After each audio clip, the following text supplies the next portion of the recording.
There is a number I want you to hold in your mind before we begin. 241.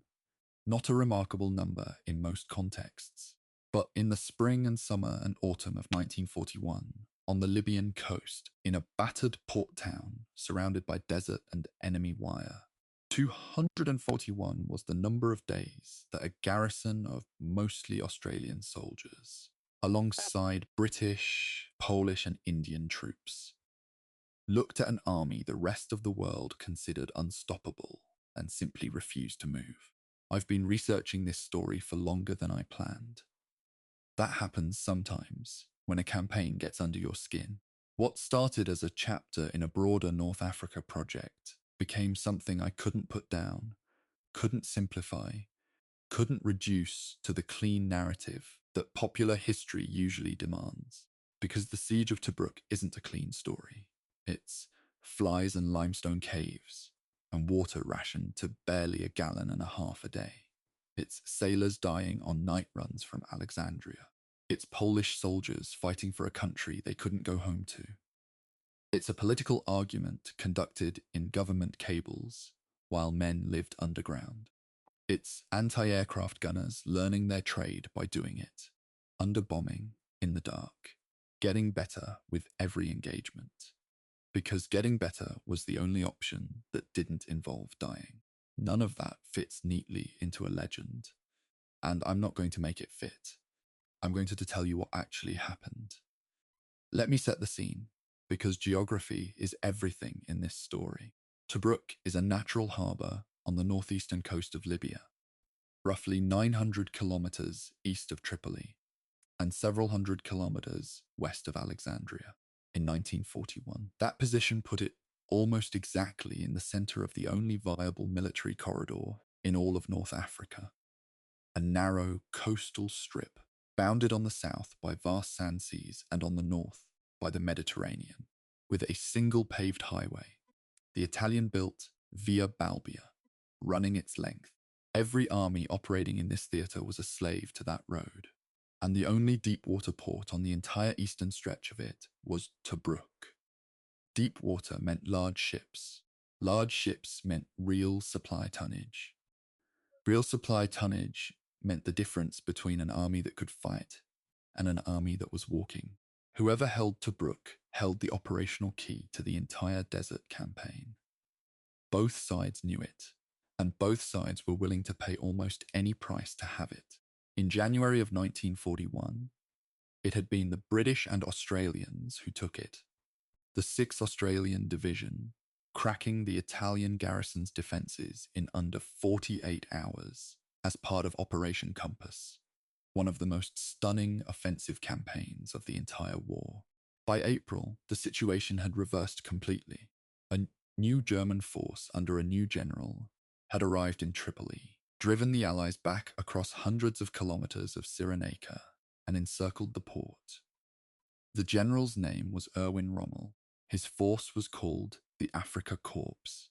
His reputation, already building from France in 1940, was about to collide with something it wasn't designed to handle.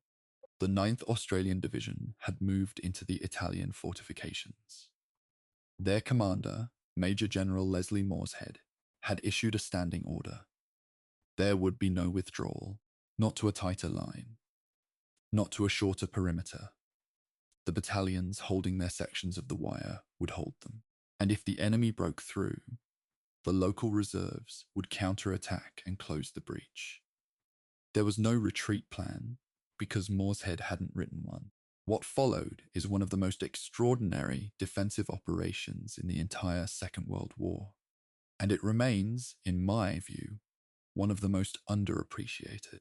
The Australians and their Commonwealth allies held that perimeter through 2 German assaults in April that should, by any conventional military analysis, have succeeded. They held it through the scorching summer, when temperatures turned vehicles into ovens and flies attacked in numbers that were genuinely a medical problem. They held it through the autumn rotation, when the original Australian garrison was gradually replaced by British and Polish units, and the institutional knowledge of the perimeter passed from one set of hands to another. They held it through 2 failed relief operations, Brevity in May, Battle Axe in June, that were supposed to break the siege from outside and didn't. They held it for 241 days, until Operation Crusader finally punched through in December of 1941. And the garrison walked out into open desert for the first time in 8 months. 241 days in limestone caves, on 1.5 gallons of water, under a Luftwaffe that was bombing the harbour every day. I want to be clear about something before we go further, because this is a long documentary, and I think it matters that you know what kind of history you're getting. I'm not going to invent dialogue for historical figures. I'm not going to fabricate quotes from soldiers who didn't write them down, or give you dramatic reconstructions of battlefield conversations that nobody recorded. When I tell you what a commander decided, or what a unit did, I'm going to tell you what the documents say. The unit diaries, the after-action reports, the official histories, the personal letters and memoirs that have been preserved in the Australian War Memorial and the Imperial War Museum, and the Polish military archives. Where the record is uncertain or where historians disagree, I'll tell you that too. The debates matter. The uncertainty is part of what makes this real history rather than manufactured legend. I'll also tell you the parts that don't fit the heroic template. The political argument between the Australian government in Canberra and the British command in Cairo, conducted in diplomatic cables over months, about whether Australians had the right to insist their soldiers be rotated out of a siege that was going on too long. The catastrophic fall of Tobruk in June of 1942. A different garrison, a different situation. 33,000 men walking into captivity in 32 hours. And what it tells us about the difference between a prepared defense and an improvised one. Rommel's strategic recklessness.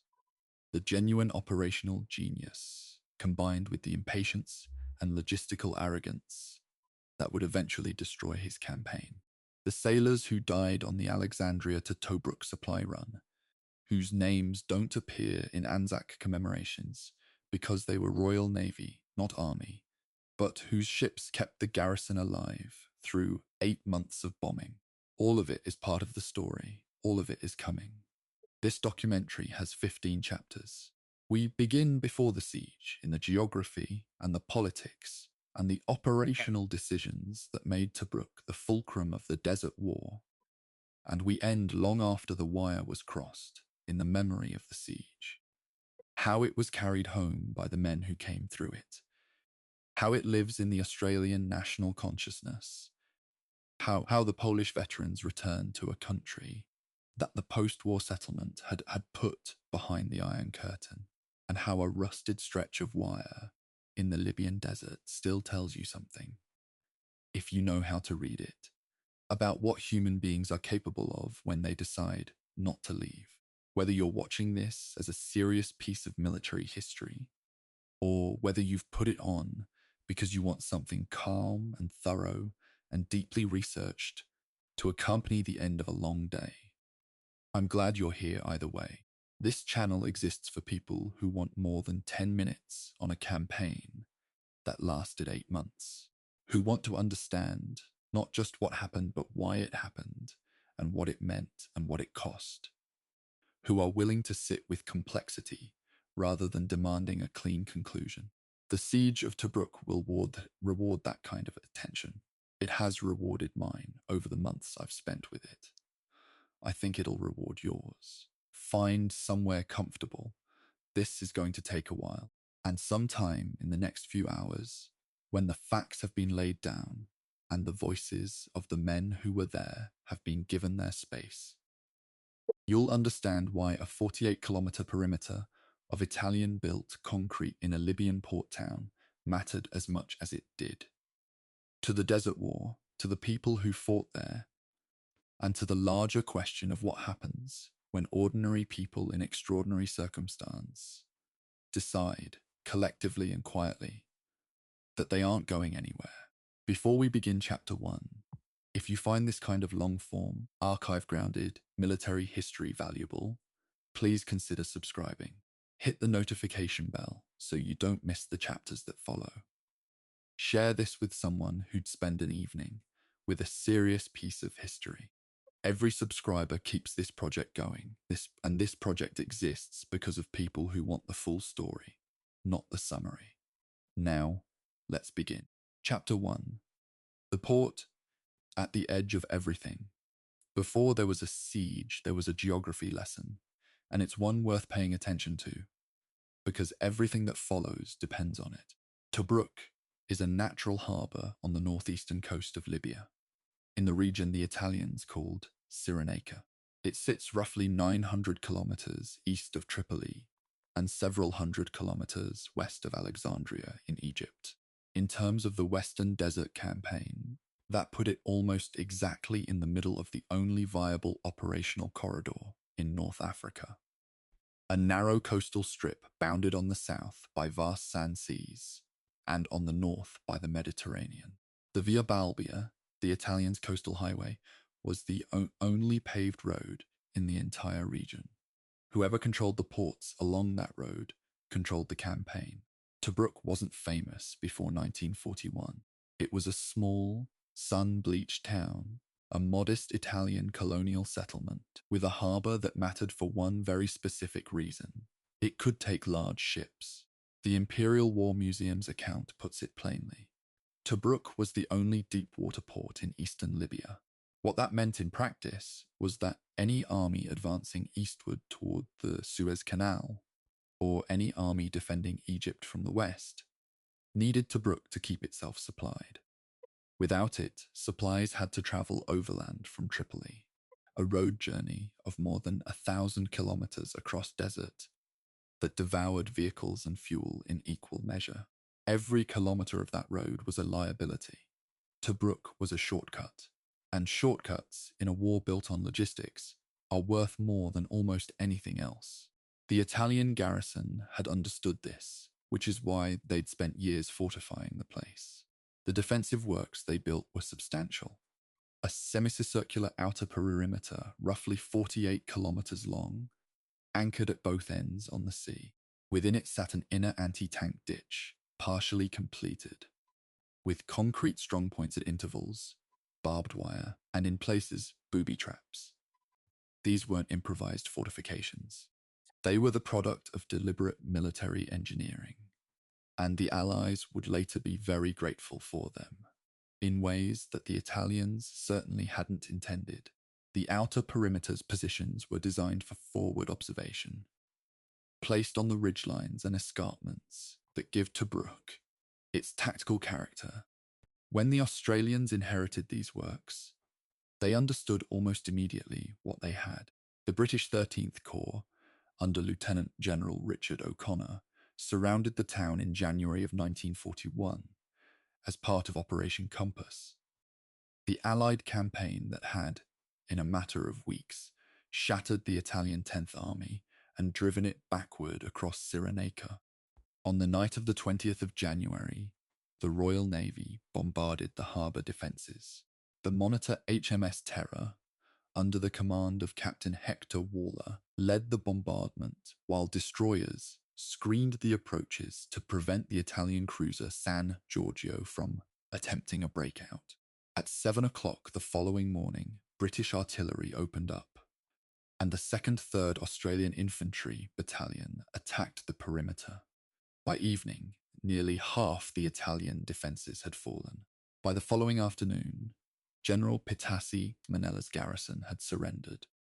The fall of Tobruk to the Allies on the 22nd of January, 1941, was swift, almost easy. A fact that would take on a certain bitter irony later in the war. I find myself returning to a detail from that January capture that doesn't get enough attention.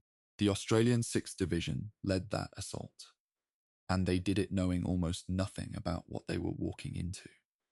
The fortifications hadn't been fully mapped. The booby traps were guesswork. The garrison size was estimated, not confirmed. And yet the whole operation from naval bombardment to final surrender, took less than 48 hours. That tells you something about the state of the Italian defense, yes, but it also tells you something about the quality of the troops doing the attacking. The 6th Australian Division was battle-hardened, competent, and operating with a confidence that comes from a winning streak. They'd taken Bardia just weeks before. They were moving fast. And fast in the desert is how campaigns are won. But here is where the story takes its first pivotal. I almost wrote pivotal, which I banned myself from writing. Its first significant turn. The British High Command, flushed with the success of Operation Compass, made a decision that would haunt the next several months. They stripped the Desert Force.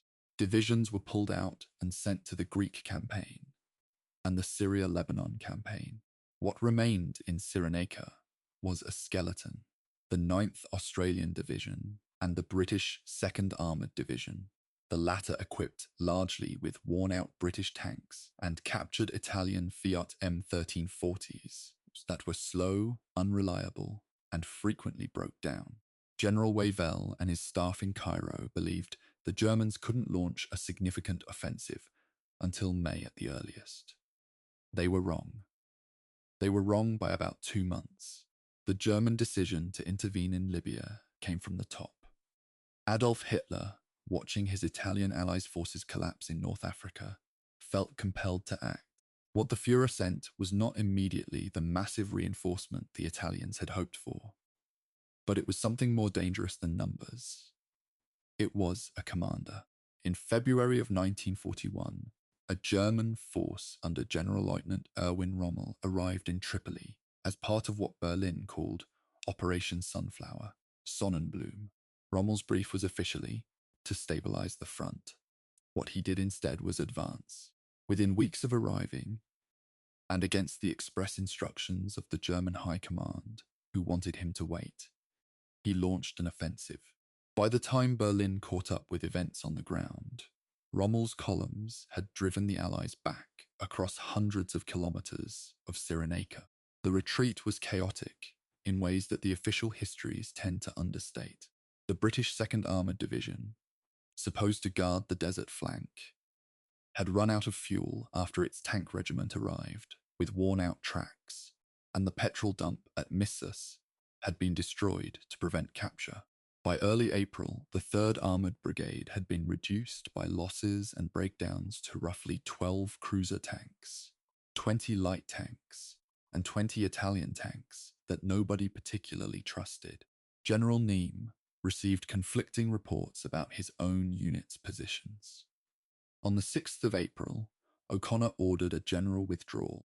2 days later, at Mekili, Major General Gambier Parry and between 2,700 and 3,000 British, Indian, and Australian troops surrendered to the Italian 17th Infantry Division. The retreat was turning into a rout, and so the question narrowed to a single point on the map. Tobruk. Could it be held?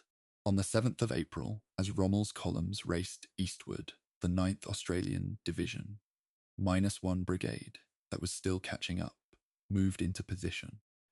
The 24th Infantry Brigade was already inside the perimeter. The 18th Australian Brigade had arrived from Egypt by seas, after plans to send it to Greece were cancelled. By the 9th of April, as the Australians worked frantically to repair Italian defences and lay new minefields, the last units from outside pulled back through the wire. On the 10th of April, German units cut the landward roads out of Tobruk. The port was encircled. The siege had begun. What strikes me, going through the documents and accounts of those first days, is how little time the garrison had. The men arriving at Tobruk didn't have weeks to settle in and learn the ground. They had days. Some of them had hours. The Italian fortifications they were inheriting were in disrepair. Barbed wire, corroded and broken. The anti-tank ditch unfinished in sections. Concrete bunkers that hadn't been maintained under a colonial garrison more interested in comfort than warfare. The Australians and British set about fixing all of it under artillery fire. while the German advance was still rolling toward them. The fact that the perimeter held at all in those first frantic days is a testament to something I struggle to quantify. That combination of training, desperation, and pride that turns a retreat into a defense. Chapter 2. The man who said there will be no retreat. Every siege needs a defender, and the Siege of Tobruk had Leslie Morshead.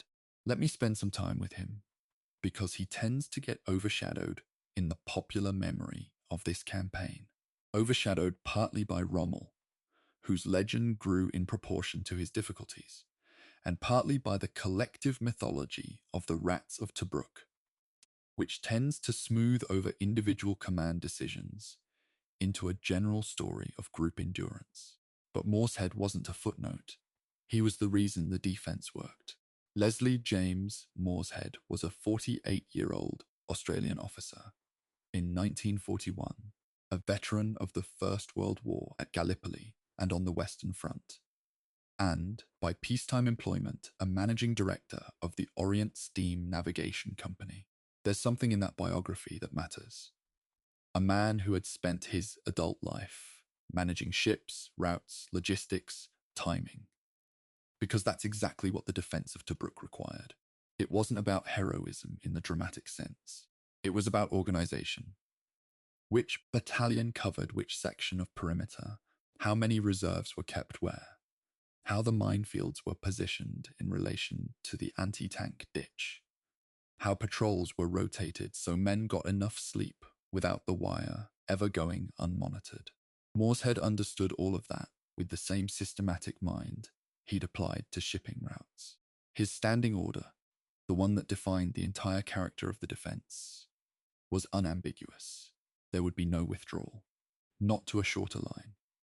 Not to a tighter perimeter. The battalions holding their 5-kilometer frontages would hold them. If the enemy broke in, the local reserves would counterattack and eliminate the breach. There was no contingency plan for falling back, because, in Morshead's conception, there was no falling back.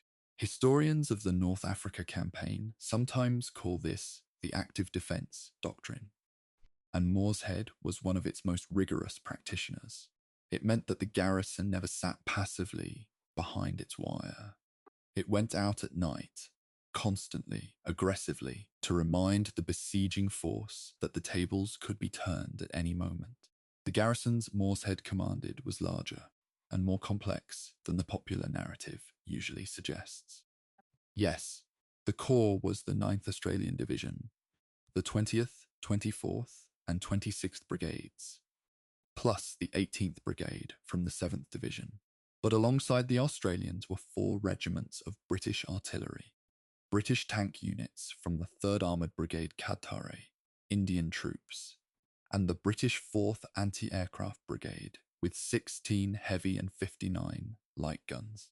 Some accounts put the total garrison strength at roughly 36,000 personnel at various points during the siege, though about 1/3 of these were in base or support units rather than frontline positions.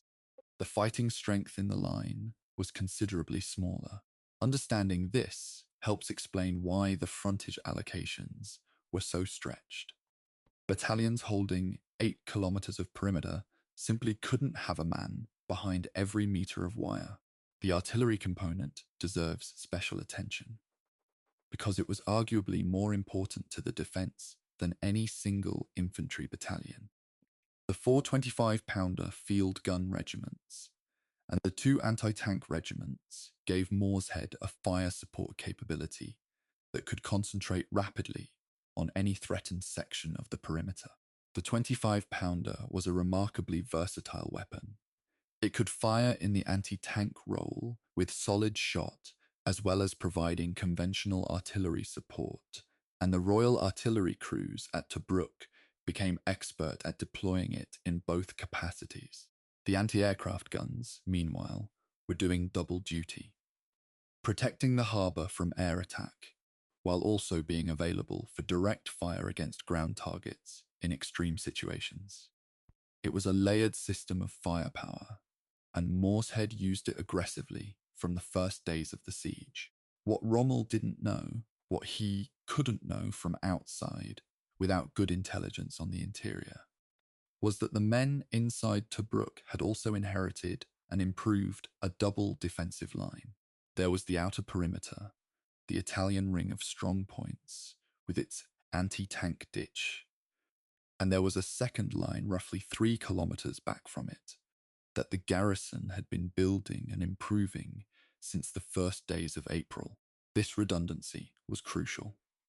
When the German attacks later pushed through sections of the outer perimeter, there was something to fall back to, something prepared and wired and mined.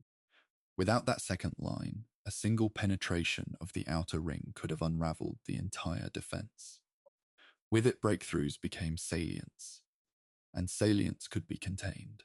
I've been asked, when I discussed this campaign, whether Morshead was liked by his men. It's a complicated question. He was known as Ming the Merciless, an unaffectionate nickname borrowed from the Flash Gordon villain, which gives you some sense of his manner. He was demanding, precise, and not particularly interested in being popular. He held officers to strict standards and could be cutting when those standards weren't met. But there's a difference between being liked and being trusted, and the evidence from accounts and memoirs is that his men trusted him completely. The discipline he imposed and the fortifications he built and the active patrolling he ordered. Men understood that these things were keeping them alive. Trust, when it's earned through competence rather than charisma, tends to be more durable. One thing Morshead did that I want to highlight, because it reveals the quality of his thinking. He made it a point to tour the perimeter regularly, under fire, to be seen by his soldiers. This wasn't theatre, or at least it wasn't only theatre. It was intelligence gathering. He wanted to know what the ground looked like from the forward positions. He wanted to understand where the wire was weakest, where the anti-tank ditch was shallowest, where the Italian strong points gave the best fields of fire and where they didn't. His planning meetings with battalion commanders weren't conducted from maps in a headquarters bunker. They were informed by what he'd actually seen. In a siege defined by information, who knows what about the ground, the approaches, the enemy's habits? That kind of first-hand knowledge was a genuine advantage. The men he commanded were also doing something crucial in those first days, learning the desert.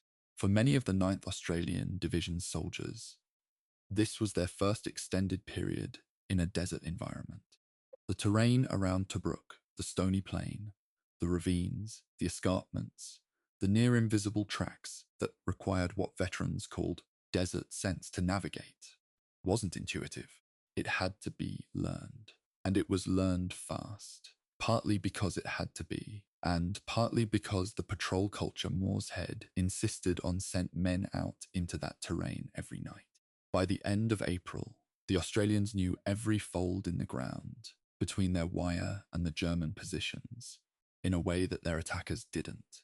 That local knowledge, accumulated night by night, became a form of asymmetric advantage that no amount of German firepower could entirely neutralize. So when the German attack came, and it came faster than almost anyone expected, the garrison was not yet fully ready, but it was more ready than Rommel assumed. He had driven across hundreds of kilometers of Cyrenaica in under 2 weeks. He had watched the British retreat, stumble and fracture under pressure. He had every reason to believe that Tobruk would be the same. A quick probe, a demonstration of force, a collapse. What he got instead was the Easter Battle, and the Easter Battle changed everything about what Rommel thought he knew about the forces opposing him in Africa. Chapter 3. Rommel's first mistake, Erwin Rommel, has been written about so extensively, and through such a peculiar historiographical lens, that disentangling the man from the myth requires a certain amount of deliberate effort. The myth, the desert fox, the chivalrous genius, the apolitical commander who operated somehow above the politics of the regime he served, was built partly by British admiration for a dangerous enemy, partly by post-war German rehabilitation, and partly by Rommel's own very effective self-promotion. What the historical record shows, if you read it carefully, is a more complicated picture.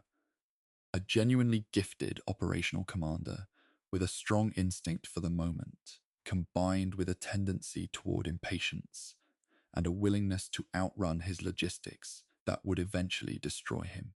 The Siege of Tobruk is where those two qualities first collided. When Rommel's advancing columns reached the outskirts of Tobruk in early April of 1941, he made an assessment that was, from a certain angle, entirely reasonable. The garrison was disorganized, under-equipped, and had just watched the force it was part of disintegrate across Cyrenaica. The shipping in the harbour appeared, to German intelligence, to indicate an evacuation in progress. Rommel concluded that a rapid assault would catch the defenders in the act of leaving, and he ordered his forces forward. The 5th Panzer Regiment probed the defences along the El Adem Road on the 11th and 12th of April. They were held off by artillery fire. German infantry, who reached the anti-tank ditch, were pushed back by Australian infantry. Rommel recalibrated and planned a night attack for the 13th and 14th of April, what the timeline calls the Easter Battle. The Easter Battle is, I think, one of the most important small engagements of the entire Western Desert campaign, precisely because it established what Tobruk was and wasn't. The attack began after dark, with an attempt to cross the anti-tank ditch west of the El Adem Road in the sector, held by the 2nd 17th Australian Battalion. The Australians repulsed the first attempt. A second attempt later in the night established a small bridgehead, and the 5th Panzer Regiment drove through and turned northward. One column heading for the harbour, one heading west to cut off the garrison. The German tank crews believed they were through. They were not. What happened next was a textbook example of prepared anti-armour defence. The tanks heading north were engaged head-on by the 1st Royal Horse Artillery. Direct fire at point-blank range, and the tanks veered away, only to drive into the path of British cruiser tanks, waiting hull down on prepared positions, and then received anti-tank fire from 3 sides. The 5th Panzer Regiment lost 16 of 38 tanks. It retreated. The Australian infantry had stood their ground throughout, pinning down the German infantry that was supposed to be following the tanks and protecting their flanks. The German 8th Machine Gun Battalion, tasked with following the armour through the breach, lost approximately 75% of its men, including its commander, Gustav Ponath. The garrison lost 26 men killed and 64 wounded. The disproportion in those numbers tells the story. Rommel didn't accept it. This is a character note worth dwelling on, because it shaped the next several months of the siege. He ordered another assault from the west on the 16th of April, using the 132nd Armoured Division, Ariete, reinforced by the 62nd Infantry Regiment of the motorised Trento Division. The 2nd 48th Australian Battalion counter-attacked and took 803 prisoners. The next morning, the Ariete attacked again, its tanks reaching the forward Australian posts, and then discovered that their supporting infantry hadn't kept up. They retired after losing 5 more tanks. Morshead, watching all this from his command posts, ordered the garrison to exploit what he correctly identified as a pattern. The Axis forces couldn't coordinate armour and infantry effectively over this ground. They couldn't dig in quickly on the stony terrain, and they were getting disorganised when things didn't go to plan. He launched an aggressive counterattack with a company of the 2nd 48th, 3 infantry tanks, and a troop of 25-pounders. They destroyed 2 guns and took 370 prisoners from the Fabris detachment. I want to stop here and note something about the supply situation, because it's the kind of detail that tends to get dropped from narrative accounts. But that actually explains much of what was happening on both sides. Every German motorized division in the desert needed roughly 350 long tons of supplies per day. Moving those supplies 300 miles from the frontier required 1,172-ton lorries per division. Rommel had the 15th Panzer Division, the 5th Light Division, and Italian formations to supply, plus air and naval units, totaling perhaps 7 German and Italian divisions. The mathematics were appalling even before the Allied garrison at Tobruk started interfering. By holding the port, the Allies were forcing Rommel's supply chain to stretch all the way back to Tripoli, a road distance, after the advance to the Egyptian frontier of more than 1,000 miles. The logistics were, to use a technical term, catastrophic. And here is the thing that Rommel understood intellectually, but kept underestimating emotionally. If he took Tobruk, his supply problem was transformed. He didn't need to supply an army from Tripoli anymore. He had a deep water port, capable of receiving roughly 1,500 long tons per day, within practical reach of Egypt. Tobruk wasn't just a garrison to reduce. It was the key to the entire operational situation in North Africa, which is why he kept attacking, even after the Easter Battle, even after the 16th of April disaster, even after Major General Friedrich Paulus arrived from Berlin in late April specifically to study the situation and impose some restraint. Paulus's arrival is worth a chapter of its own, and we'll return to him. But for now, note what it says about the state of affairs. The German High Command in Berlin was sufficiently concerned about Rommel's operational behavior in Libya that it sent a deputy chief of the General Staff to assess him. This wasn't a routine inspection. It was an intervention. Paulus, by accounts, found Rommel operating at the edge of his supply situation, pushing units that were tired, planning attacks that hadn't been properly prepared. Paulus initially refused to authorize an attack Rommel had planned for the 30th of April. He then relented after studying the ground personally. The attack went ahead, and in some ways, the Battle of the Salient, which is what that April attack turned into, was even more revealing than the Easter battle had been. There is something I keep returning to when I think about Rommel in this period. He was a commander who had achieved extraordinary success through speed, through boldness, through appearing in places the enemy didn't expect and moving faster than anyone thought possible. That technique, which had worked in France in 1940, and which had worked against the unprepared British in the Cyrenaica retreat, required an enemy that responded to shock by retreating. At Tobruk, he had found an enemy that didn't retreat. The Australians and their British counterparts hadn't received the memo that the Afrika Korps was supposed to be unstoppable. They were sitting in their Italian-built concrete posts, calling in artillery on coordinates they'd already registered, and waiting for the tanks to come again. For a commander built on movement, finding a force that simply wouldn't move was disorienting in a way that went beyond tactics. Chapter 4. Life inside the wire. So now we need to go inside. Not into the tactics, not into the command decisions, but into the lived experience of the garrison during the months that followed those early attacks. Because the siege didn't end in April, it went on and on. Through May, through June, through the scorching summer, through the slightly less scorching autumn. 241 days in total. And for most of those days, the defining experience was not dramatic combat. It was endurance, a particular kind of corrosive, grinding endurance that eroded men slowly and required them to find ways of not being eroded. The physical environment was as hostile as the enemy. The Western Desert's climate doesn't work the way most temperate climate imaginations expect. The days were staggeringly hot, temperatures that turned vehicles into ovens and made metal tools dangerous to touch with bare hands. The nights could be cold enough to require blankets even in summer. The sirocco, the desert wind, blue clouds of fine sand that got into everything: food, water, engines, weapons, eyes, lungs.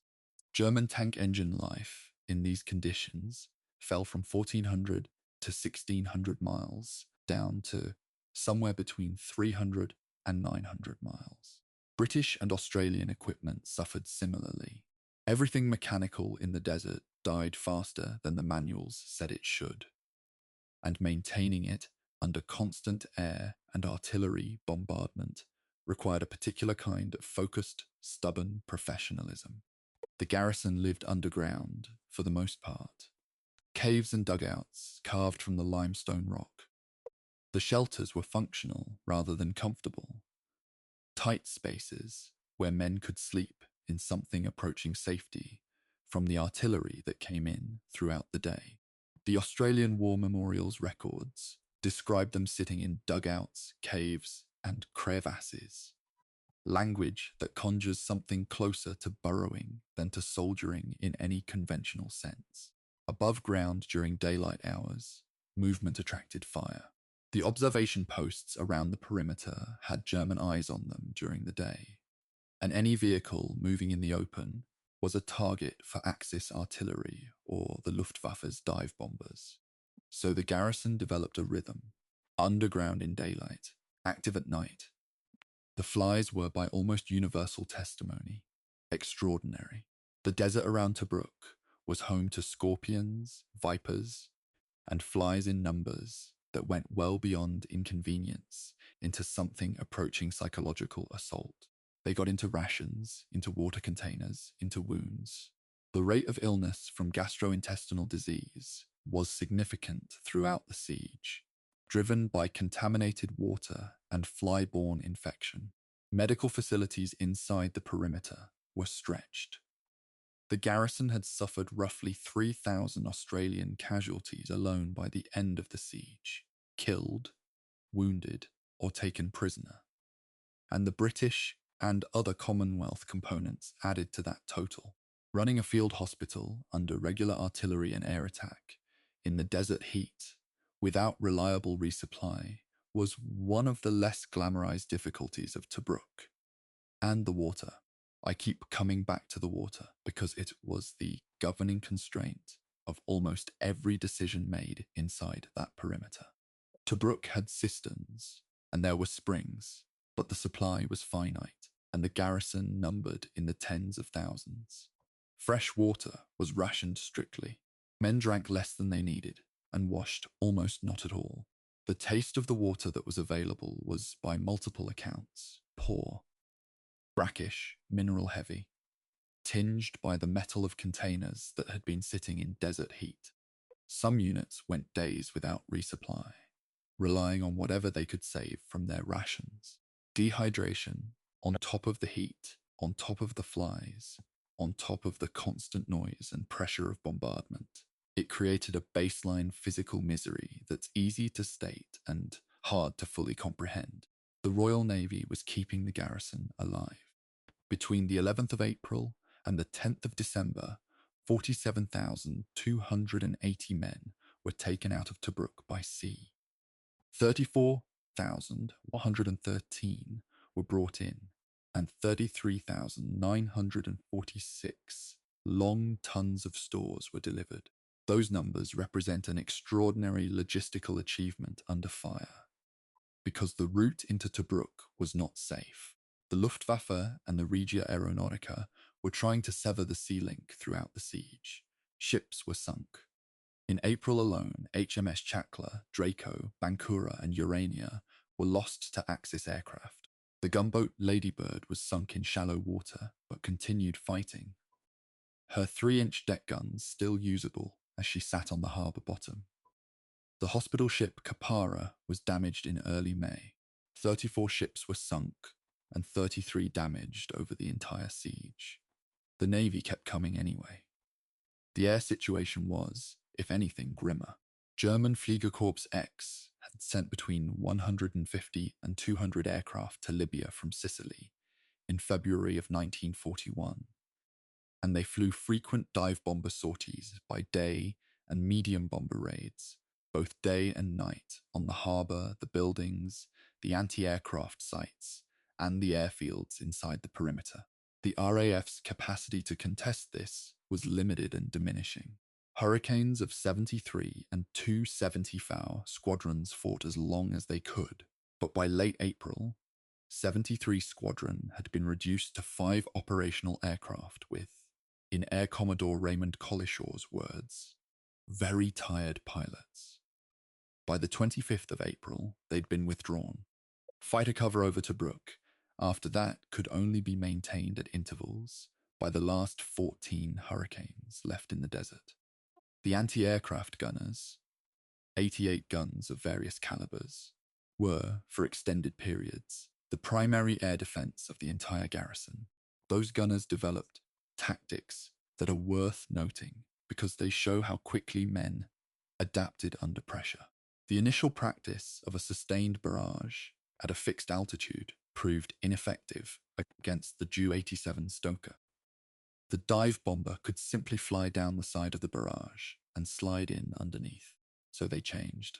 The gunners spread their fire to cover a staggered, thickened belt at various altitudes covering 1,000 meters or more, forcing the Stukas to fly through lethal fire for much longer. They spread the barrage side to side to prevent the enemy pilot from finding an unguarded approach vector. This wasn't doctrine from a manual. It was problem-solving under fire, iterated night after night, by men whose lives depended on getting the answer right. Historians sometimes describe this as improvisation, but that word is slightly too casual for what it actually was. Systematic empirical learning in the worst possible classroom. Then there was the peculiar social world that the garrison created inside the wire. I've read accounts of cricket matches, of books circulating between dugouts, of men who'd never particularly been interested in reading, working through any volume they could find, because it was something to do in the hours when they couldn't sleep and couldn't move. Humour, by all accounts, was constant and often brutal. The famous nickname, the Rats of Tobruk, was adopted with a particular Australian relish. According to the Standard account, the Nazi propagandist known as Lord Haw Haw, broadcasting on German radio, had described the defenders as being caught like rats in a trap. The garrison took the insult and wore it as a badge. Whether that exact broadcast is documented precisely as recalled or has been slightly reconstructed over the decades is one of those historical footnotes that I think matters. Not enough to undermine the general truth of it, but enough to note it. The mood was defiant, the humour was dark, and the darkness, in a strange way, kept people going. Chapter 5. The Battle of the Salient. By the end of April of 1941, both sides had arrived at a situation that neither had planned for.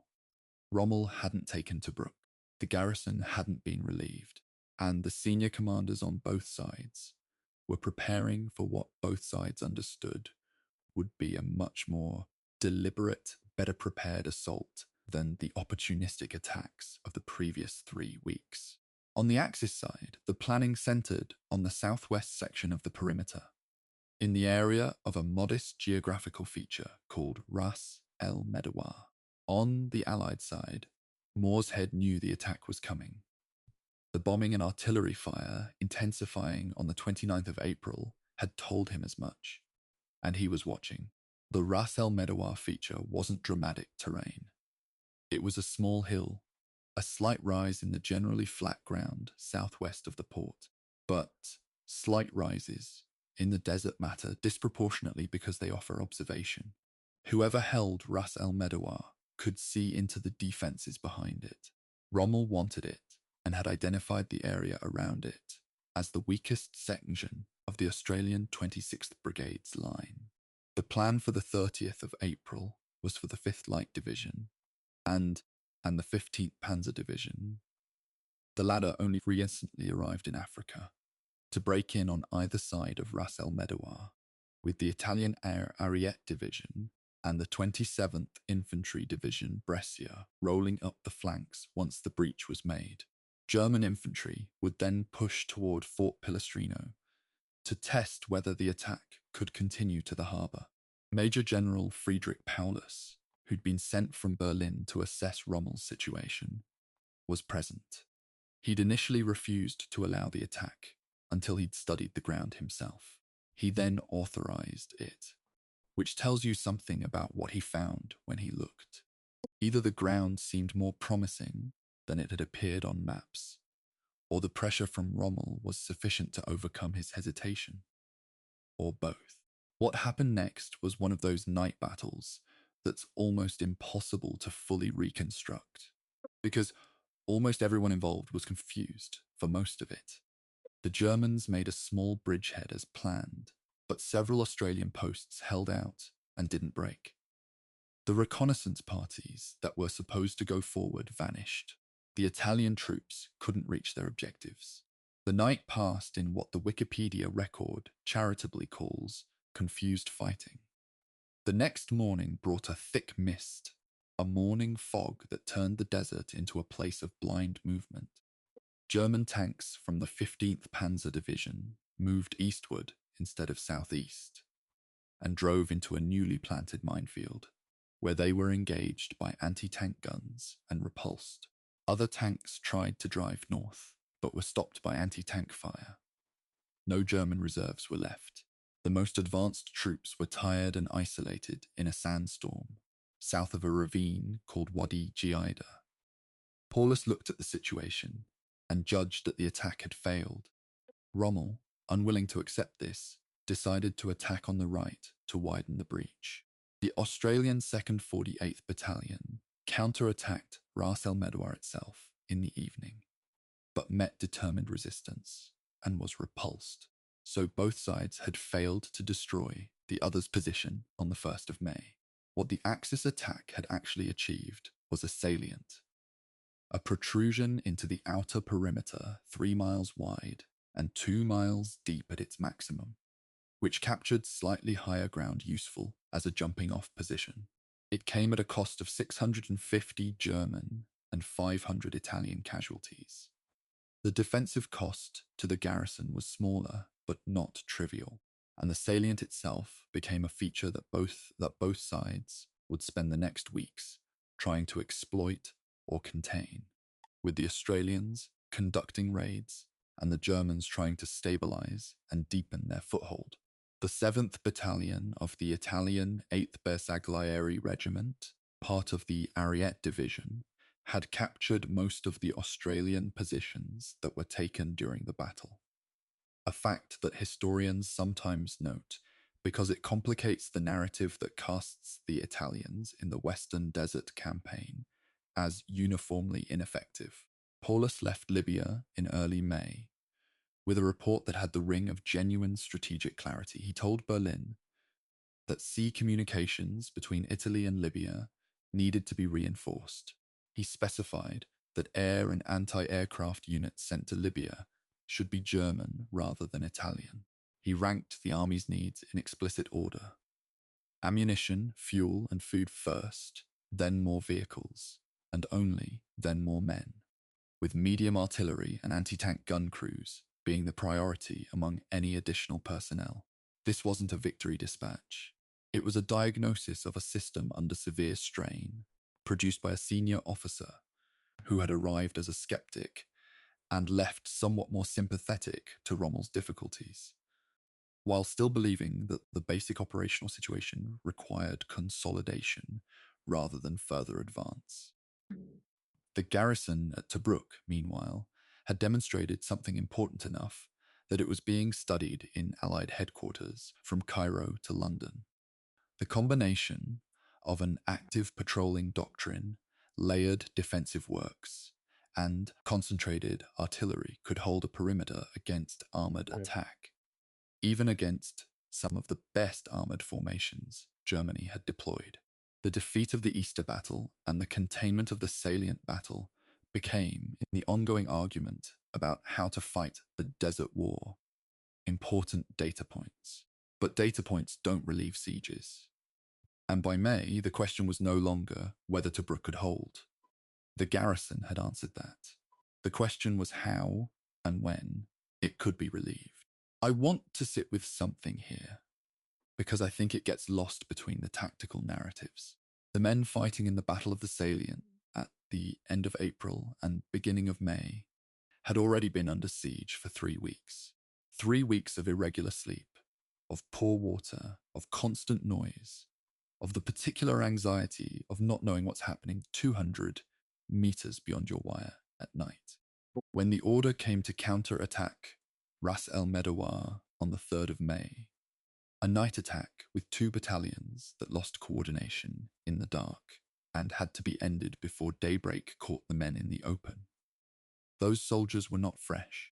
They were tired in the kind of way that doesn't show on a casualty list, but that does show in the margins of after-action reports, in the quiet notation that the attack lost coordination and was ended. They were still fighting, but they were tired, and the siege had barely begun. The patrolling culture that Moorshead had established was now operating at full capacity.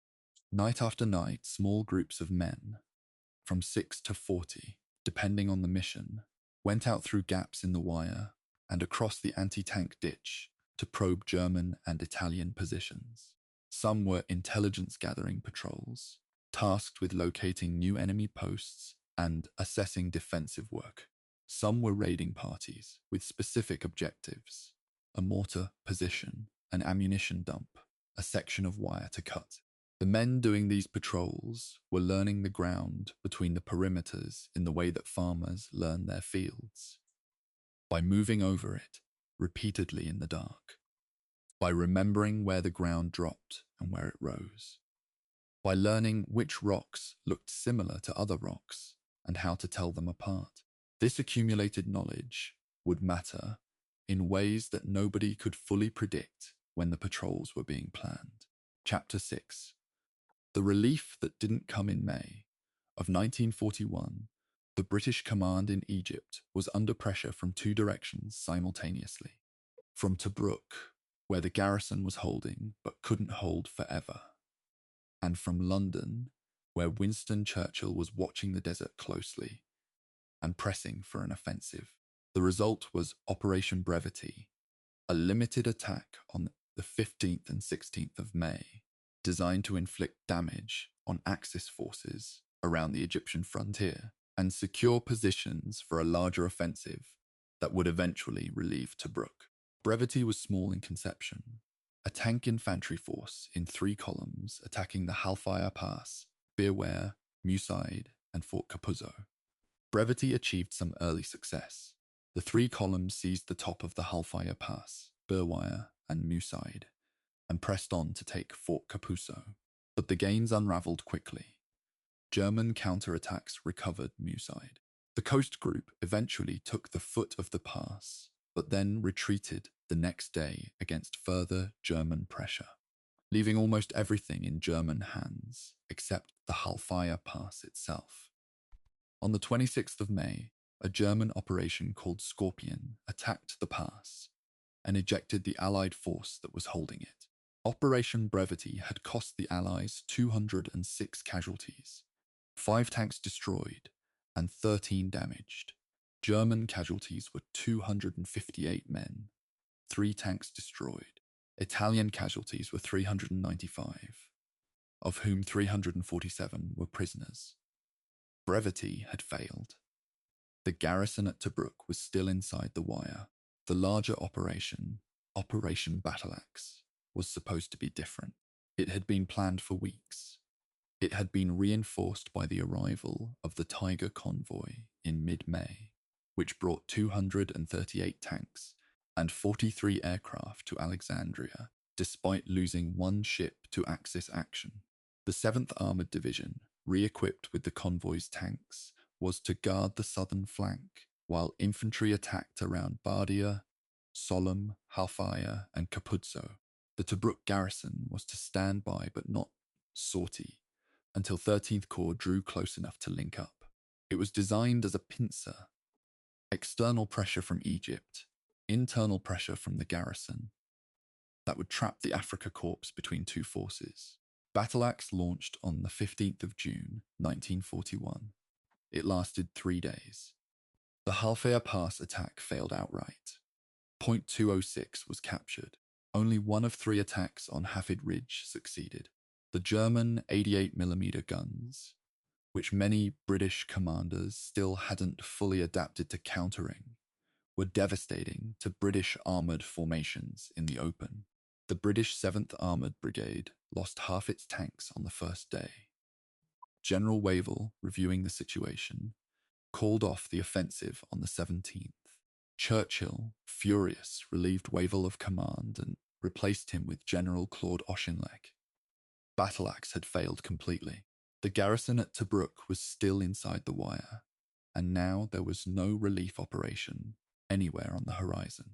I need to be careful here about how I frame what this meant for the men inside the perimeter, because I don't want to simply assert emotions I can't document. What we do know is this. The garrison had been watching the relief operations through what limited intelligence they had. They'd heard the distant sounds of brevity and battle axe. They'd been told, in general terms, that operations were underway to break through to them, and those operations had failed. Both of them. The summer was coming. The worst of the heat was coming. There was no timeline for relief. The question of how long a garrison can be asked to hold a position with no clear endpoint is one that military psychology has studied extensively in the decades since. The short answer is that the endpoint matters enormously to morale, and when it disappears, something has to replace it. What replaced it in Tobruk was something harder to quantify but evident in the sources, a kind of self-contained communal identity that the garrison developed over the summer months. The rats of Tobruk stopped being an insult being worn as a badge and started being something more fundamental, a way of organizing one's sense of self in a situation that offered very little else to organize it around. I'm not romanticizing this. The morale inside Tobruk in June and July of 1941 was not uniformly high. There were men who were cracking under the pressure. There were disciplinary issues. There was an argument going on between the Australian government and the British command about the rotation of Australian troops out of the garrison. An argument that would escalate significantly over the summer and touch on questions of national sovereignty and the rights of Commonwealth nations to direct the deployment of their own forces. The Australian government's position, represented by Prime Minister Robert Menzies, and then by John Curtin after the October election, was that the 9th Australian Division had been in the line long enough and needed to be relieved and rested. The British 8th Army's position, represented by Auchinleck, was that the Australians were the spine of the garrison, and their replacement at a sensitive time carried operational risk. This was a genuine disagreement between two governments with different perspectives on the same facts, and it went on long enough and became acrimonious enough that it generated formal diplomatic correspondence. The eventual compromise was a phased withdrawal. The bulk of the 9th Australian Division was evacuated by sea through August to October of 1941, replaced by the British 70th Division and the attached Polish Carpathian Brigade. One Australian unit, the 2nd 13th Battalion, remained in Tobruk until Operation Crusader relieved the town in December. The Polish Carpathian Brigade deserves a moment of acknowledgement, partly because it tends to be swallowed by the larger Australian narrative of Tobruk, and partly because their presence there has a particular historical weight. These were soldiers who had escaped occupied Poland, made their way through Romania and the Middle East, and arrived at Tobruk as part of a British Commonwealth force, fighting an enemy that had, at that moment, also occupied their country. The idea that they were fighting in the Western Desert for something more than North African geography is not romantic excess. It's documented in the testimony of the men who served there. They took up their section of the perimeter and held it. There's one more thing I want to address before we move on to the Operation Crusader chapter and the relief of the garrison. It's the question of what the sieges cost, not in the eventual outcome, but in the immediate human terms. Roughly 3,000 Australian soldiers were killed or injured during the siege. The British, Polish, and Indian components added further casualties. 34 supply ships were sunk, trying to keep the garrison alive. Scores of sailors and merchant mariners died on the Tobruk run. The RAF lost dozens of aircraft and pilots trying to maintain some degree of air cover over a port that was being bombed almost daily. None of this is noted to diminish the achievement, which was genuine and significant. But history that only records the outcome without accounting for the cost isn't history. It's a ledger with half the columns blank. When the last Australian convoys left Tobruk in the autumn of 1941, sailing west to east through waters patrolled by Axis aircraft, the men who'd held the perimeter since April were leaving behind something they'd built together in a way that few of them could fully articulate. The defenses they'd improved, the minefields they'd laid, the patrol routes they'd learned by crawling over the ground for months in the dark. All of that stayed. The British 70th Division and the Carpathian Brigade inherited it. And when Operation Crusader finally came in November, that inheritance, those months of accumulated knowledge about the ground, the fortifications, the approaches, would matter in ways that the men who had originally built it would never entirely know. Chapter 7. Operation Crusader. The Long Arm from Egypt. By the time November of 1941 arrived, Tobruk had been under siege for more than 200 days. Let that number settle. 200 days of rationed water, of underground sleeping, of listening to aircraft above and artillery around the perimeter wire. The garrison had changed in composition. The 9th Australian Division was mostly gone, replaced by the British 70th Division and the Polish Carpathian Brigade. But the fundamental situation had not changed at all. The port was still surrounded. The Via Balbia was still cut. The landward roads were still in Axis hands. And in Egypt, the new commander of the army that was supposed to fix all of this, General Auchinleck, was preparing what he and everyone around him understood to be the most important British offensive in the Western Desert so far. It was called Operation Crusader, and it was planned for the 18th of November, 1941. Auchinleck had replaced Wavell in July, partly as consequence of the battle axe failure, and partly because Churchill needed to feel that somebody new was in charge. The change of command didn't immediately produce an offensive, much to Churchill's frustration, because the Prime Minister had been pressing for action since August. What Auchinleck insisted on, correctly, was that the force needed time to absorb equipment, integrate new formations, and rehearse the kind of combined arms coordination that Battle Axe had so conspicuously lacked. The 8th Army, the new formation that replaced the Western Desert Force, was built around two corps. The 13th Corps, under Lieutenant General Godwin Austen, for the infantry operations, and the 30th Corps, under Lieutenant General Norrie, for the armoured operations. The armoured strength by November had been rebuilt to roughly 700 tanks, a number that sounds overwhelming until you understand how quickly the Desert and the 88mm gun could reduce it. The plan for Crusader was ambitious to the point of complexity, which is a diplomatic way of saying it was probably too complicated.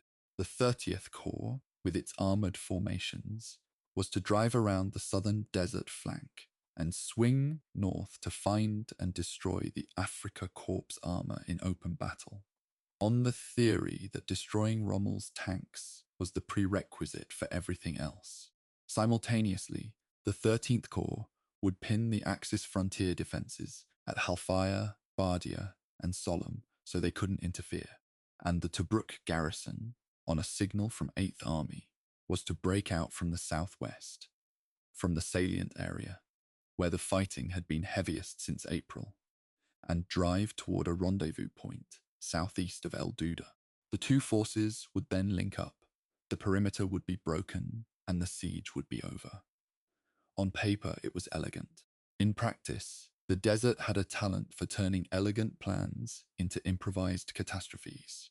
The campaign that followed between the 18th of November and the 10th of December is one of the most confusing armored battles in the entire Western Desert Campaign, and historians have been arguing about its details ever since. I won't pretend to resolve those arguments here. The operational narrative across 3 weeks of mobile fighting, with both sides advancing, retreating, counterattacking, and sometimes not knowing where their own units were, resists clean summarization. What I can do is give you the shape of it. In the first days, the 30th Corps drove around the south but failed to bring the Afrika Korps to decisive battle. On the 22nd of November, the Battle of Sidi Rezegh, a dusty escarpment southeast of Tobruk, became the focal point of armoured fighting that was ferocious, confused, and costly on both sides. The 7th Armoured Division's support group and the South African 1st Infantry Brigade found themselves fighting hard at the airfield while German armour tried to destroy the 30th Corps piecemeal. Rommel made one of the most celebrated and most criticised decisions of his career. On the 24th of November, he launched what became known as the Dash to the Wire, driving 2 armoured columns in a wide arc to the Egyptian frontier to get behind the 8th Army's supply lines and provoke panic. For about 48 hours, it worked in the psychological sense. There was genuine alarm at 8th Army headquarters, and some units on the frontier did bolt. But the decision was operationally flawed because it took the armour away from Sidi Rezegh, where the decisive fighting was happening, and it did not actually destroy any significant Allied formation. While Rommel raced to the frontier, the Tobruk garrison broke out. The 70th Division and the Carpathian Brigade attacked southwest from the salient in the early morning of the 21st of November, driving toward Ed Duda. Fighting through the German lines between the inner and outer cordon was ferocious, but by the 27th of November, British forces from inside the perimeter and from the 13th Corps' New Zealand 2nd Division had linked up at Ed Duda. The siege technically had its first landward connection to the outside world. Technically, because Rommel returned from the wire on the 27th and immediately counterattacked toward Ed Duda and Sidi Rezegh with the Afrika Korps, and the corridor was contested immediately. The New Zealand division suffered severe losses in the fighting around Sidi Rezegh on the 27th and 28th. The link-up was real but fragile.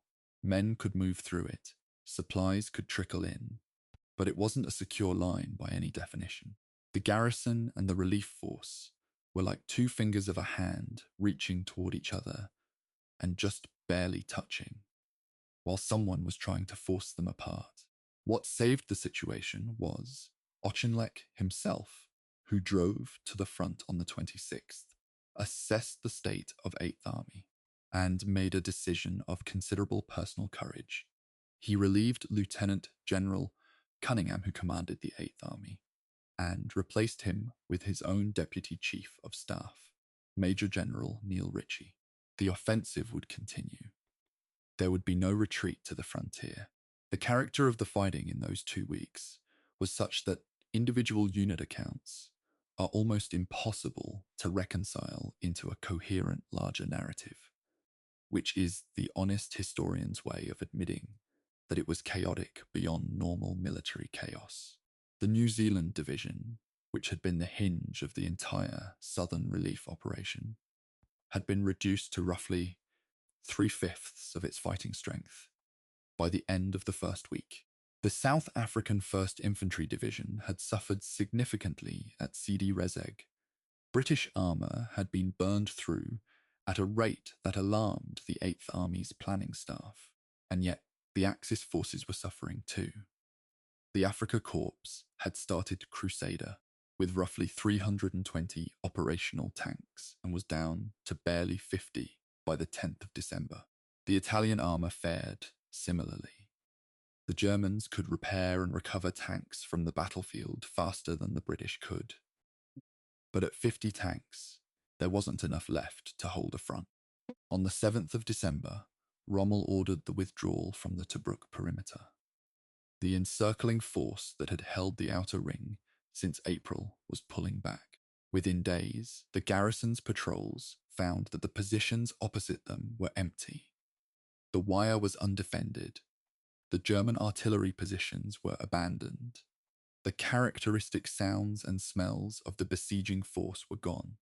The men who'd been underground for months, who'd slept in limestone caves and rationed their water and patrolled in the dark, those men walked out through the wire on the 10th and 11th of December into open desert.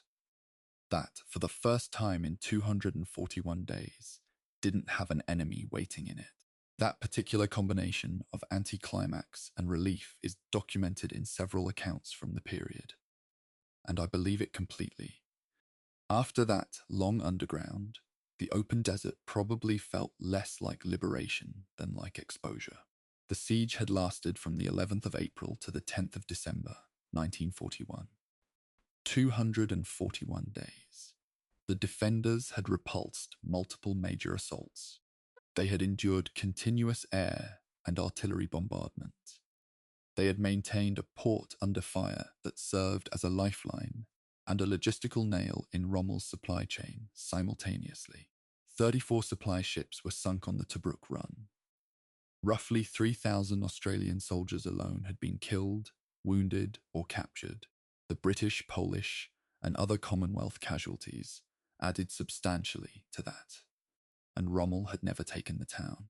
The 8th Army's official assessment, prepared in the weeks after the relief, noted that the garrison had tied down forces that Rommel could not afford to tie down, had prevented him from massing for a decisive drive on Egypt during a period when the defences further east were far weaker than they would become later. Whether Tobruk actually saved Egypt is the kind of counterfactual that historians argue about and never fully resolve. I think the honest answer is, it made the threat to Egypt survivable at a time when survivable was the best outcome available. I want to close this chapter with something that doesn't appear in the operational histories. When the relief force and the garrison met at Ed Duda, and then more broadly when the siege formally ended in December, there were moments of meeting between men who'd been on opposite sides of a lifeline for months, men who'd been supplying from the sea, and men who'd been waiting for the supply. Veterans described these encounters in terms that suggest the strangeness of all sieges. The men inside had been sealed off long enough that they'd become a distinct community, and the men coming in from outside were, in some important psychological sense, visitors to a world they hadn't shared.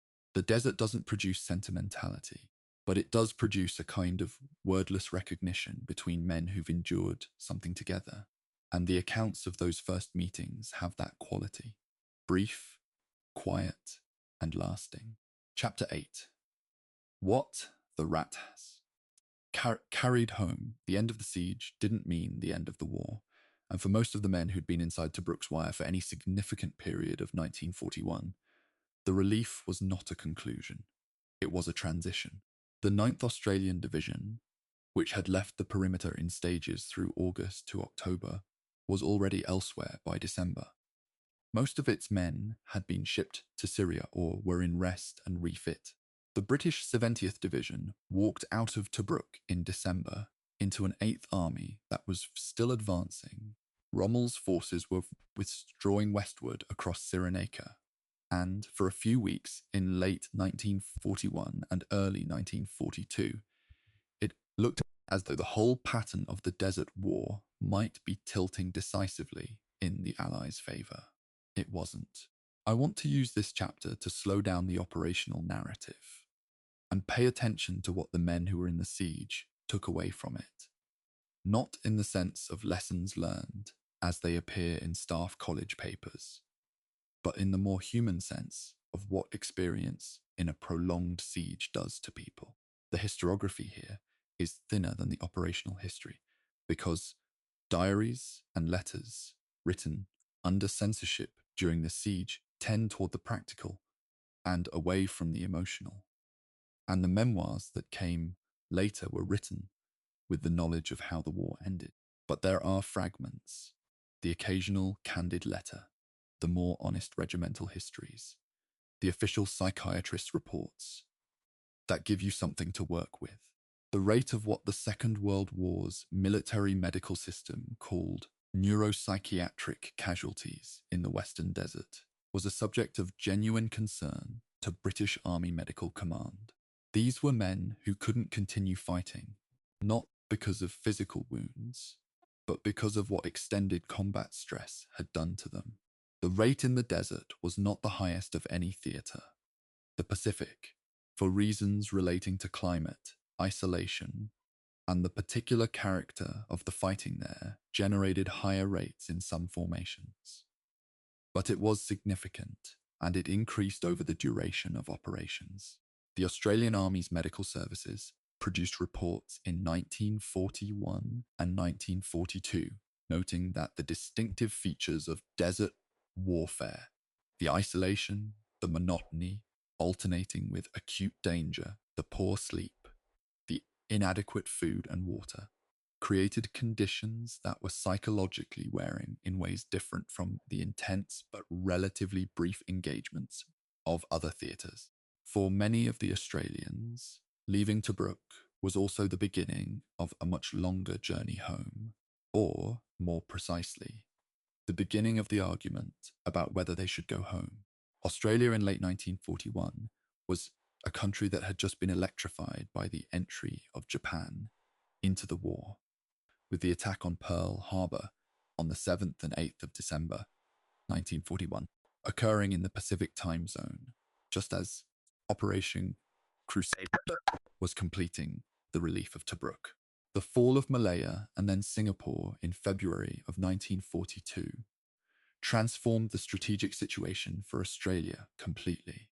The men of the 9th Division, sitting in Syria after the siege, found themselves part of a furious political argument about where Australian forces should fight. In the Middle East, where they were, or in the Pacific, where the threat to the Australian mainland itself was becoming real. That argument is too large to fully trace here, and it belongs to a different documentary about a different campaign. But I mention it because it shaped the long aftermath of the Tobruk veterans' experience. They came home eventually. The 9th Division returned to Australia in early 1943 to fight in New Guinea. And they came home as veterans of a siege that was, by then, famous. The Rats of Tobruk identity had been consolidated by the time they returned. The name was in the newspapers. It was in the newsreels. Australians who'd been following the war through radio and print knew what Tobruk was. The men who'd been there found themselves carrying a reputation that had, in some cases, run ahead of their own experience. The legend was already partly formed before they could tell their own versions of it. The British veterans of the siege had a different homecoming, in the sense that for most of them, there wasn't one, not yet. The British 70th Division and the troops from the various supporting arms that had been inside Tobruk went back into the 8th Army immediately after December of 1941.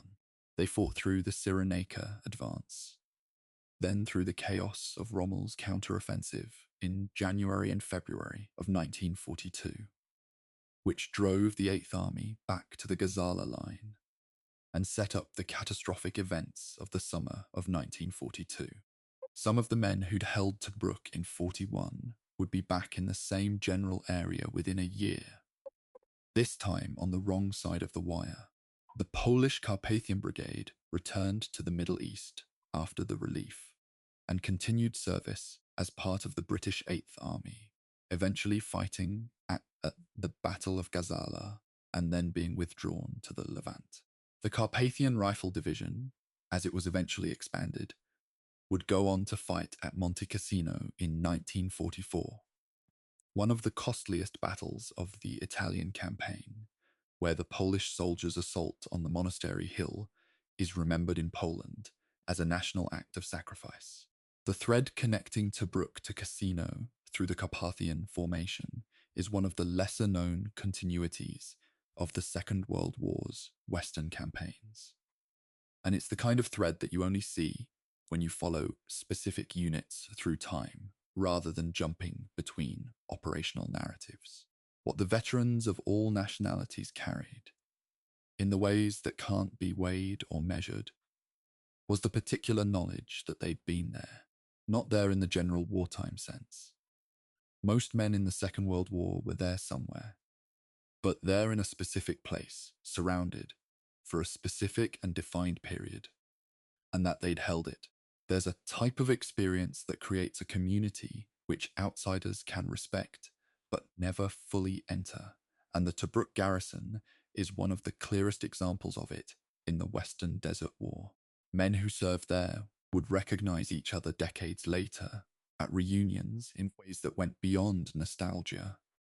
The recognition of people who shared a particular kind of ground, in a particular kind of dark, and came through it. Whether that's something to celebrate or to mourn, or whether it's simply what extended combat does to the people who survive it, I leave that question open, because I genuinely don't think it has an answer that works for everyone who was there. The official accounting of the siege is relatively clean. 241 days. The garrison held, the siege was lifted, Rommel's advance was delayed at a critical moment. The human accounting is less clean and always will be. The men who came home carried things that didn't show in their service records and that they often couldn't fully describe. Not because they were inarticulate, but because the language for that kind of experience was, in 1941 and 42, not yet developed. The vocabulary of trauma and post-traumatic stress was a medical conversation that would take decades more to reach the men who needed it. What they had instead were each other and the particular silence of men who had been through something together and didn't need to explain it. I've been sitting with this for a long time. The gap between the operational narrative, which is clean and well documented and full of unit designations and artillery calibers, and the human narrative, which is fragmentary and always incomplete. Every history of the Siege of Tobruk is, in a sense, an attempt to bridge that gap. I don't think the bridge ever fully holds, but I think the attempt is worth making, over and over, because the alternative, treating 241 days of human endurance as a purely logistical or tactical problem, does something to history that I'm not willing to do. The men were there. The numbers matter. The men matter more. Chapter 9. The Fall. June 1942, I need to tell you about the fall. Not the fall of 1941, when the siege was lifted and the Eighth Army advanced and the newspapers called it a triumph, but the fall of 1942, when Tobruk fell to Rommel in a single day and 33,000 men went into captivity. This event belongs to a different strategic moment and a different cast of defenders, but it cannot be separated from the siege we've been following, because it's the same place and the same war, and the failure of June 1942 was shaped, in part, by false assumptions built on the success of 1941. The strategic situation in the first half of 1942 had deteriorated badly for the Allies in North Africa. Rommel had launched a new offensive on the 26th of May, striking at the 8th Army's Gazala line with coordinated armour and infantry in a battle of such complexity and reversals that it has kept historians occupied ever since. The fighting around the cauldron, The tank battle that unfolded between the minefields and the desert cost the 8th Army its armoured reserve. By mid-June, the Gazala line was broken and the 8th Army was falling back. The question of what to do about Tobruk became acute very quickly. General Auchinleck's plan was for Tobruk to be held as a self-contained defensive position, as it had been held in 1941, while the 8th Army reorganized behind it. He did not intend for it to become a siege. What he didn't fully account for was how different the Tobruk of June 1942 was from the Tobruk of April 1941. The garrison in June was the 2nd South African Division, the 11th Indian Infantry Brigade, and miscellaneous supporting arms, a total of roughly 33,000 men.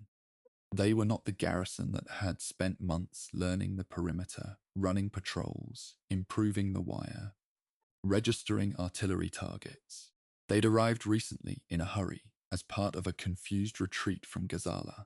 The mines that had been laid in 1941 in some sections had been lifted to supply the 8th Army's offensive operations and not replaced. The anti-tank ditch was in worse repair than it had been. The perimeter itself, 48 kilometers of it, required more men to hold properly than the garrison had available. And critically, the air support that would have been needed to supplement the ground defense was not available in the quantities that had existed, even in the difficult 1941 period. Rommel attacked on the 20th of June, 1942. The assault came from the southeast, not the southwest, where the heaviest fortifications had been concentrated, using a combination of Stuka dive bombing to suppress the defenders, followed by German and Italian infantry and armour driving through the breaches. By the afternoon, German tanks were inside the perimeter and moving toward the harbour. By the evening of the 21st of June, Major General Hendrik Klopper, commanding the garrison, had surrendered. The fall of Tobruk had taken approximately 32 hours, 241 days of defense in 1941, and 32 hours in 1942. The arithmetic is brutal, and the temptation to draw simple conclusions from it is strong. I want to resist that temptation and explain why the contrast is less paradoxical than it appears. The 1941 garrison had months to learn its ground. It had prepared defences, registered artillery, run patrols, and accumulated the kind of local knowledge that no map or briefing can substitute for. It had a commander, Moorshead, whose entire professional energy was directed at active forward defence. It had been built around the Australians, who had the training and the temperament and the accumulated battlefield experience of several months of successful fighting. The 1942 garrison had none of those months. It had arrived into a bad situation and had days, not months, to prepare. This is not a criticism of the South African or Indian troops who fought there. It's a structural observation about what prolonged occupancy of defensive ground does for the defenders that short notice doesn't. You cannot inherit months of knowledge in hours. When Churchill received the news of the fall of Tobruk, he was in Washington meeting with Franklin Roosevelt. The signal arrived during their conference. Churchill later described it as one of the most devastating moments of the entire war for him personally. A feeling not just of strategic shock, but of shame, because he had told the Americans repeatedly that Tobruk was a fortress. Roosevelt's response to Churchill's visible distress was, by Churchill's own account, immediate and generous. What can we do to help? The Americans offered Sherman tanks and self-propelled guns to be shipped directly to Egypt. It was one of the more quietly significant moments of Allied cooperation in the entire war. A defeat becoming the occasion for a resupply that would eventually help turn the tide at El Alamein. But in June of 1942, that outcome was months away and far from certain. Rommel's reaction to the fall of Tobruk was the kind of decision that made his reputation and contained the seed of his eventual strategic failure in Africa simultaneously. He'd been promoted to General Field Marshal, in recognition of the capture. He wanted to press on immediately. Berlin initially had planned for Rommel to stop at the Egyptian frontier and for Axis naval power to be directed at Malta. Rommel argued instead for an immediate pursuit into Egypt before the Eighth Army could reform. He convinced Hitler, who overruled the plans for Malta. The Afrika Korps drove into Egypt, and Rommel had Tobruk's port. His supply problem was, briefly, transformed, exactly as he'd calculated it would be. But briefly is the operative word. The stores captured at Tobruk, while substantial, weren't infinite. Malta was still in Allied hands, and still strangling the supply lines from Italy. The deeper Rommel drove into Egypt, the longer his supply chain got again. The fall of Tobruk sent a shockwave through Allied morale that's difficult to overstate if you weren't living through that period of the war. In the summer of 1942, the war was not going well anywhere. Japan controlled a vast swathe of the Pacific and Southeast Asia. German forces were deep inside the Soviet Union, and the Battle of the Atlantic was consuming Allied shipping at a devastating rate. Tobruk had been, in British public consciousness, one of the fixed points of the war's narrative. The place that hadn't fallen, the garrison that had held. When it fell in a day, the psychological effect went well beyond the strategic. Parliamentary questions were asked in the House of Commons. Churchill faced a vote of no confidence. He survived it, but the episode revealed how much of the British public's confidence in the war's management was dependent on a story. The story of Tobruk, that had just been shattered. For the 33,000 men who went into Axis captivity in June of 1942, the fall was the beginning of a different and in many ways worse experience than the siege that had preceded it. Prisoner of war camps in the desert, under Italian and then German administration, were characterized by insufficient food, inadequate water, and conditions that deteriorated as the Axis logistical system itself deteriorated. The South African prisoners in particular ended up in camps in Italy and later Germany. The history of those camps is a subject that has received relatively limited historical attention compared to the operational campaigns. Another example of the pattern I noted earlier, where the human experience of the war gets subordinated to the tactical narrative. What June 1942 did to the legacy of the Siege of Tobruk is complicated. In one sense, it confirmed that the port's strategic importance was real. Rommel had been right to want it, and the Allies were right to have denied it to him for as long as they did. In another sense, it introduced a note of ambiguity into the narrative of the siege that the straightforward relief in December of 41 hadn't contained. Tobruk could fall, the fortress could be taken. The men of 1941 had held it, yes, but the men of 1942 couldn't, and some of the reasons for that came down to decisions made above the level of individual soldiers, planning failures, logistical shortfalls, the stripped minefields, the delay in recognizing the garrison's real vulnerabilities. These are not comfortable conclusions to sit with, and that discomfort is, I think, a healthy sign that the history is being taken seriously.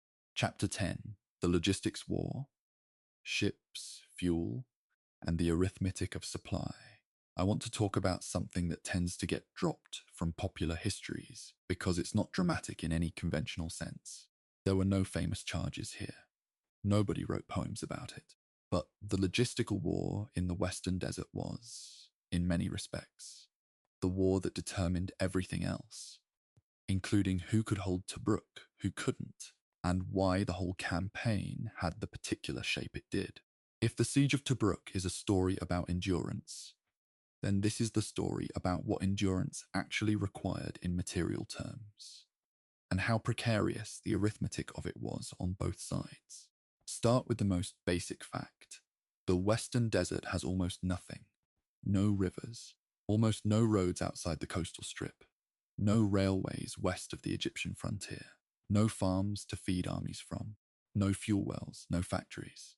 Everything, ammunition, food, water, fuel, spare parts, medical supplies, clothing, wire, sandbags, had to be brought in from somewhere else and transported across enormous distances to wherever it was needed.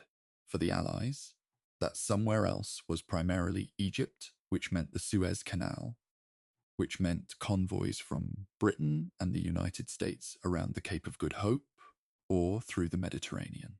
For the Axis, it was Italy, by ship across the central Mediterranean to Tripoli or Benghazi, and then by road along the Via Balbia. Neither supply chain was safe or reliable. Both were being attacked constantly. Both governed the rhythm of the desert campaign in ways that the personalities of individual commanders could modify but never fully overcome. The numbers for the Tobruk garrison's supply during the siege are worth dwelling on, because they reveal how thin the margin was. Between the 11th of April and the 10th of December, the Royal Navy and Merchant Marine delivered 33,946 long tons of stores into Tobruk across 8 months. For a garrison that at its peak numbered around 36,000 men, that works out to roughly 4 tons per man over the entire period. Less than 1.5 tons per man per month. For context, a British division in the Western Desert required roughly 350 long tons of supplies per day under normal conditions. The garrison was receiving, by sea, a fraction of what doctrine said it needed. It survived on the Italian stocks already in the town at the start of the siege, on what the Navy could bring, and on a degree of improvisation and recycling that became part of the garrison's distinctive character. Water is always the critical variable in desert logistics, and it deserves its own paragraph. The pre-war Italian cisterns at Tobruk had capacity for significant storage, and the town had a small seawater distillation plant. But the daily demand from tens of thousands of men, their vehicles, and their animals. Yes, there were pack animals inside the perimeter, a detail that tends to get lost, was greater than the supply in most periods. Rations were set at roughly 1.5 gallons per man per day for all purposes. Drinking, cooking, and personal hygiene combined. For comparison, the minimum physiological water requirement for a man doing hard physical work in desert heat is roughly 1 gallon for drinking alone. The gap between requirement and allocation was bridged, imperfectly, by discipline and by the particular stoic quality of men who've decided they don't have a choice. Fuel was Rommel's Achilles heel in a way that's been extensively documented, but is worth restating because it directly explains the siege's duration. Every time Rommel wanted to attack Tobruk, he needed fuel, not just for the tanks, but for the supply trucks, the recovery vehicles, the command vehicles, the artillery tractors. The Afrika Korps fuel consumption during active operations was prodigious. The supply chain from Tripoli to the front, once Rommel had driven to the Egyptian frontier in April of 41, was roughly 1,000 miles of desert road. A road shared with Italian logistics convoys, prone to breakdown and interdiction, maintained by engineers who were permanently overworked. The Italian naval convoys crossing from Italy to Libya were being attacked by submarines and aircraft operating from Malta, a small island that the Axis had singularly failed to capture, and which remained a functioning base throughout the Desert War. Losses on the convoy route in the second half of 41 reached, in some months, more than 60% of the shipping attempting the crossing. The numbers that German logistics staff were dealing with were genuinely alarming. Rommel's army in North Africa needed roughly 60,000 long tons of supplies per month to sustain active operations. Actual deliveries in the second half of 1941 ran at perhaps half that on average, and in some months significantly less. What this meant in practice was that Rommel had to choose. attack Tobruk, which required fuel and ammunition that would then not be available for other operations, or maintain defensive positions and wait for supply levels to recover, which gave the Allies time to reinforce. He consistently chose to attack, which is why the Afrika Korps was perpetually running on empty, sometimes literally with tank commanders stopping mid-advance to wait for fuel lorries. The Easter Battle and the salient Battle of April and May of 41 were conducted by forces that were logistically stretched to the point where the margin of failure was very small. The Allied naval effort to keep Tobruk supplied is worth examining from the Navy's perspective, because it's one of the less recognized achievements of the entire Mediterranean campaign. The ships making the Tobruk run did so at night, in convoys of destroyers and smaller craft, because daylight exposed them to Axis aircraft. The journey from Alexandria to Tobruk was roughly 550 kilometers, which meant that a convoy departing Alexandria at dusk could arrive at Tobruk around midnight, discharge its cargo in 2 to 3 hours, and be back at sea and heading east before dawn. This was not comfortable seamanship. The ships were moving fast, in restricted waters, with navigational hazards, under threat of air, submarine, and surface attack. In April alone, 4 ships were sunk on the Tobruk run. Over the course of the siege, 34 ships were sunk and 33 damaged. Sailors died on the Tobruk run in numbers that don't appear in the garrison's casualty statistics. They should be part of the accounting. The anti-aircraft dimension of Tobruk's defense also had a direct logistical impact on the supply operation.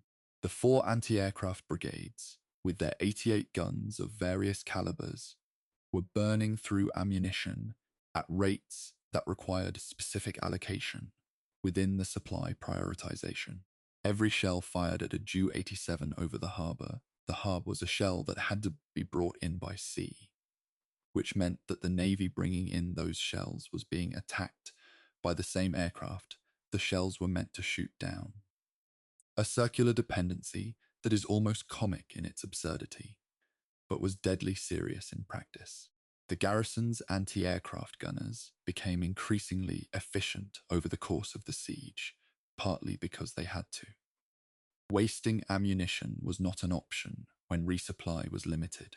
What the Axis supply failure meant at the strategic level was that Rommel's window for taking Tobruk by assault was narrowest in the very early days of the siege, when the garrison was least prepared and before the defences had been fully improved. As April became May and May became June, the garrison was getting harder to crack, while the resources available for cracking it were getting thinner. By the time the 15th Panzer Division was ready for a properly prepared assault in late April and early May, it was attacking a garrison that had been strengthening its position for weeks. And after the failure of the salient battle at the end of April, Rommel didn't have the resources for another major assault until the logistical situation improved, which it didn't significantly, because Battle Axe and then the build-up for Crusader kept Allied pressure on the Axis supply chain throughout the summer. The real lesson of the logistics war at Tobruk, the one that rings out in the documents and the staff papers and the post-war analyses, is that the siege's outcome was not determined solely, or even primarily, at the point of contact between the garrison and the attackers. It was determined in the Gulf of Sirte, where British submarines were sinking Italian tankers. It was determined at Valletta in Malta, where aircraft were interdicting the convoy route. It was determined on the Alexandria docks, where Royal Navy stores were being loaded onto destroyers for the nightly run. It was determined in the workshops inside the perimeter, where mechanics were keeping running the vehicles that the desert and the bombing were constantly trying to stop. The men with rifles on the wire were the last link in a very long chain, and the chain held, but only just. Chapter 11. The air war above the dust. There is a way of telling the story of the Siege of Tobruk that is entirely ground level. The infantry in their posts, the tanks in the anti-tank ditch, the patrols in the dark, and which is largely accurate but leaves out something important that was happening several thousand feet above all of it. The air war over Tobruk was not a sideshow. It was a constant, daily presence that shaped almost everything that happened on the ground. From the timing of supply runs to the morale of the garrison, to Rommel's ability to conduct coordinated operations. Understanding it requires stepping back from the perimeter and looking upward. The German Fliegerkorps X had arrived in Sicily from Norway at the beginning of 1941 with a specific purpose: to neutralize Malta and dominate the central Mediterranean airspace. It had been sent partly because the Luftwaffe's high command recognized that the sea route between Italy and Libya was vulnerable to exactly the kind of interdiction that was already beginning to damage Axis supply convoys. When Rommel advanced to Tobruk in April, elements of Fliegerkorps X were reoriented to support the ground campaign, providing close air support for the assault attempts and bombing the harbour to prevent resupply. The dive bomber component, centered on Ju-87 Stuka units, was particularly active in the early weeks of the siege. The Stuka had a complicated reputation by 1941. It had been devastating in Poland and France, where Allied air defences were either non-existent or in disarray. In the Battle of Britain, it had been slaughtered by Spitfires and Hurricanes. In the desert, it found itself in an intermediate situation. The Allied fighter cover was too thin to consistently intercept it before it reached its targets, but the anti-aircraft defences at Tobruk were sufficient to make every mission costly. The Stuka's dive bombing accuracy made it effective against point targets, ships in the harbour, anti-aircraft positions, known headquarters. But accuracy required the aircraft to fly a predictable path during its dive, and predictable paths are what anti-aircraft gunners pray for. The losses among Stuka crews over Tobruk were significant, and the tactics adapted accordingly. The RF situation at Tobruk in the spring and summer of 1941 is one of those parts of the campaign that British official histories tend to present with some vagueness, because the reality was close to catastrophic.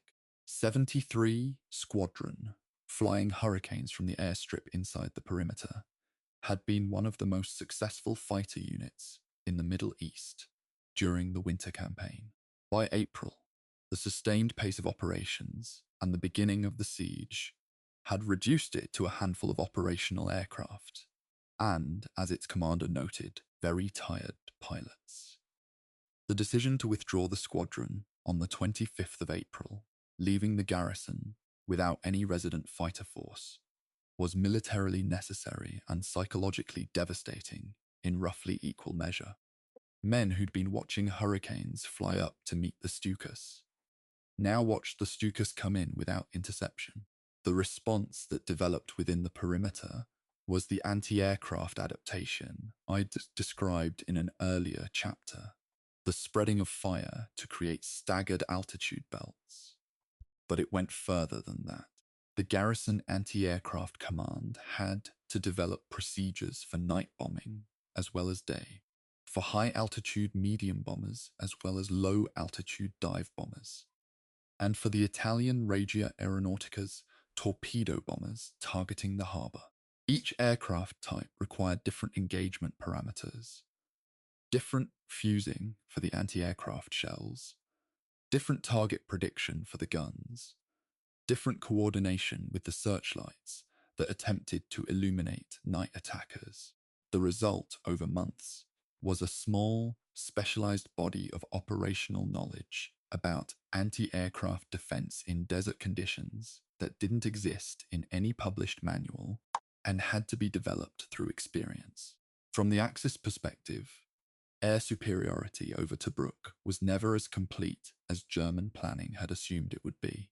The harbour remained functional throughout the siege, damaged, regularly bombed, Several ships sunk in shallow water, but never fully closed. The anti-aircraft fire was accurate enough that Axis bombing missions were expensive in aircraft and crew. The Germans adapted as well, flying at higher altitudes, using multiple aircraft in coordinated attacks designed to saturate the defenses, timing raids to coincide with the most critical supply ship arrivals.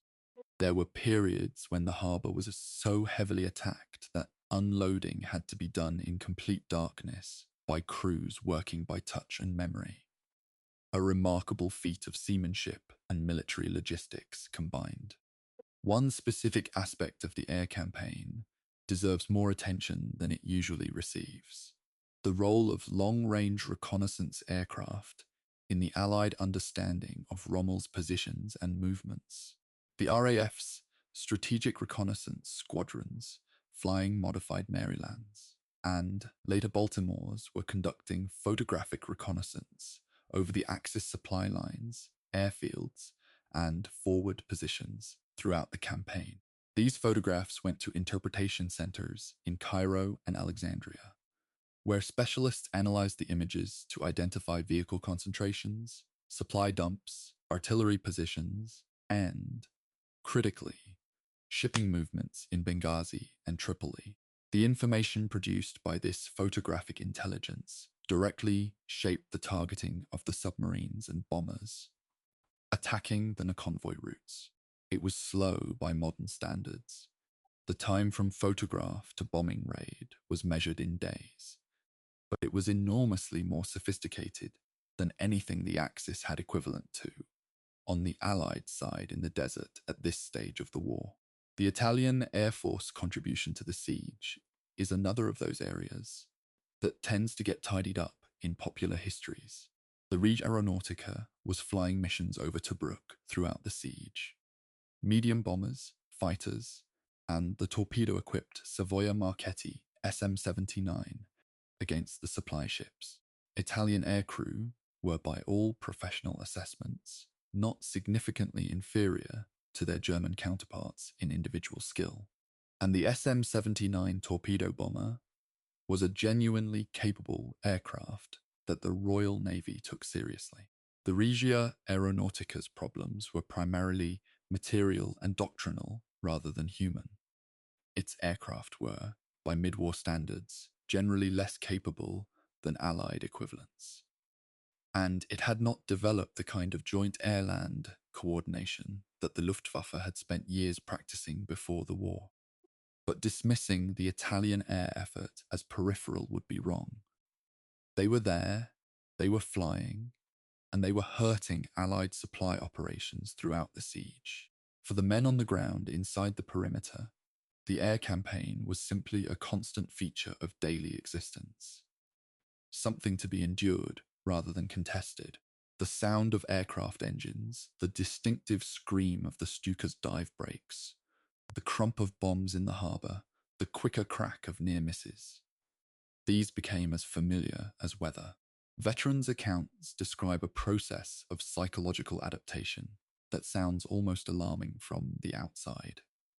Men who had initially dived for cover at every aircraft sound gradually becoming able to distinguish between aircraft types by sound alone, and to judge from the sound of engines whether a particular aircraft was attacking, passing, or circling to attack. This was not bravery in the cinematic sense. It was the brain doing what human brains do under sustained threat, recalibrating what counts as normal, finding patterns to reduce the cognitive load of constant vigilance. The decisive question for the air war over Tobruk was always whether the Axis could close the harbour. They couldn't. 34 ships were sunk and 33 damaged, a terrible cost. But ships kept coming. The harbour, though physically battered, never stopped receiving supplies for more than a few days at a time. And it was that, the inability to cut the sea link, that ultimately made the whole siege unwinnable for Rommel. You can surround a port from the land, you can bomb it from the air, but if you can't stop the ships, the garrison doesn't die of thirst or run out of ammunition. It just endures. And the garrison at Tobruk had demonstrated by the time the relief came in December of 1941. That endurance was the one thing it had in abundance. Chapter 12. The Poles. Soldiers without a home to fight. For I want to tell you about a formation that tends to appear in the history of Tobruk as a footnote, noted, credited, and then passed over in favour of the larger Australian narrative.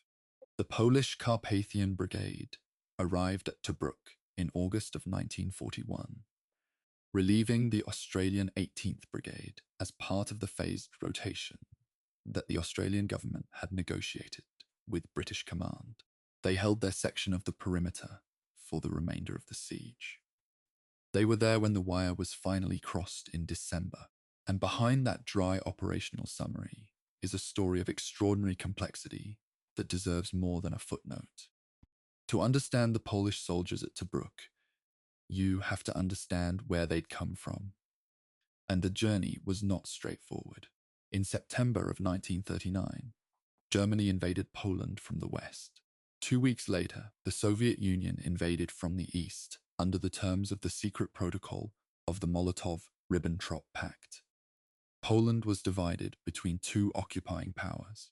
Its government fled to Romania, then to France, then to Britain. Its armed forces, or those that survived, escaped through Romania, Hungary, and the Baltic states by a variety of routes that were, in most cases, illegal by the laws of the countries they were crossing. Some went by sea, some walked, some were interned and escaped. The Carpathian Brigade was formed in French-mandated Syria from the men who'd made it out through Romania, and it had fought in the Narvik campaign in Norway in 1940 before being evacuated to the Middle East. By the time the Carpathian Brigade arrived at Tobruk, its soldiers had already been fighting for 2 years across multiple countries and continents. In Poland, in Norway, and in Palestine and Syria. They were, to put it plainly, not green troops arriving at their first posting.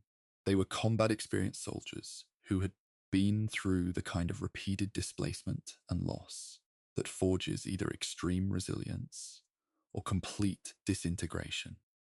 And the Carpathian Brigade had come out on the side of resilience, under the command of General Stanisław Kopieński, a Polish officer of considerable professional ability, whose restraint and precision the British liaison officers noted repeatedly. The brigade had developed the tight internal cohesion of a formation that understood it was fighting not just for an allied cause, but for the existence of its own country. The section of perimeter the Poles took over from the Australians covered the western portion of the defended area, ground that had seen some of the heaviest fighting in the Easter Battle and the Salient Battle. The Italian fortifications in this sector had been improved by months of Australian work, and the Poles inherited not just the physical defences, but the accumulated patrol knowledge, the maps of German positions, the recorded timings of enemy routines, the known minefields on both sides of the wire. They learned the ground quickly. Their patrol activities, documented in British liaison reports, were aggressive from the start. The Carpathian soldiers took patrols seriously as an expression of military professionalism, and their night operations were noted favourably in Mooreshead's reports, even after the Australians had formally handed over command of the sector. There is a particular dimension to the Polish soldiers' experience at Tobruk that isn't captured in patrol reports or operational histories. Many of them had family in occupied Poland, parents, wives, children, siblings, about whom they had no reliable news, and with whom they had, in most cases, no means of communication. The German and Soviet occupations were not humane administrations. The reports reaching the Polish government in exile in London described mass executions, deportations, forced labour, and the systematic destruction of Polish civil society. The soldiers of the Carpathian Brigade were fighting in a North African desert while knowing or fearing that the people they loved were experiencing something they couldn't help with and couldn't stop. The psychological weight of that knowledge is almost impossible to calculate. It appears in no official document. It shows up, occasionally, in private letters and diaries that have been preserved in Polish military archives. The relationship between the Polish soldiers and the Australian and British troops they served alongside was, by all accounts, genuinely cordial. Language was occasionally a difficulty. Not all the Polish officers spoke fluent English, and the technical military vocabulary of desert warfare didn't translate easily. But the practical currency of military respect transcends language, and the Poles had it. They were seen to be competent. They maintained their positions. They didn't lose ground. In the Desert War, where the line between competent and alive was often the same line, that counted for everything. Australian veterans who later wrote about the siege mentioned the Polish troops with consistent respect and, occasionally, with something that reads like affection, the kind that develops between men who share uncomfortable ground without benefit of shared language. The question of what the Polish soldiers were fighting for at Tobruk in 1941 is one I keep returning to, because it seems to me to matter in ways that the operational history alone can't express. They weren't defending their country was occupied. They weren't defending their homes were unreachable. They were fighting as part of a British Commonwealth force, in a British strategic theatre, for British operational objectives. The connection between all of that and the liberation of Poland was long, uncertain, and dependent on events that in 1941 were far from guaranteed. What they did have was this: a belief that defeating Germany was the necessary precondition for any possibility of going home, and a professional commitment to doing that defeat as effectively as possible wherever they were asked to do it. The Carpathian Brigade left Tobruk after the relief in December of 1941 and went into general Allied service in the Middle East. It fought at Gazala in May and June of 1942. It was withdrawn to Persia, modern-day Iran, in August of 42, and in 43 it was transferred to Italy, where it was expanded into the 3rd Carpathian Rifle Division and attached to the Polish 2nd Corps under General Władysław Anders. At Cassino in May of 1944, the Poles took the monastery hill that the Americans, French, British, and Indians before them had all failed to take, but at a cost that still resonates in Polish national memory. The men who walked into the monastery ruins on the 18th of May, 1944, were the same army that had been at Tobruk 3 years earlier.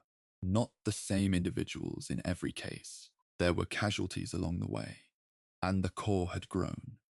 But the same formation, the same command culture, the same determination, that thread.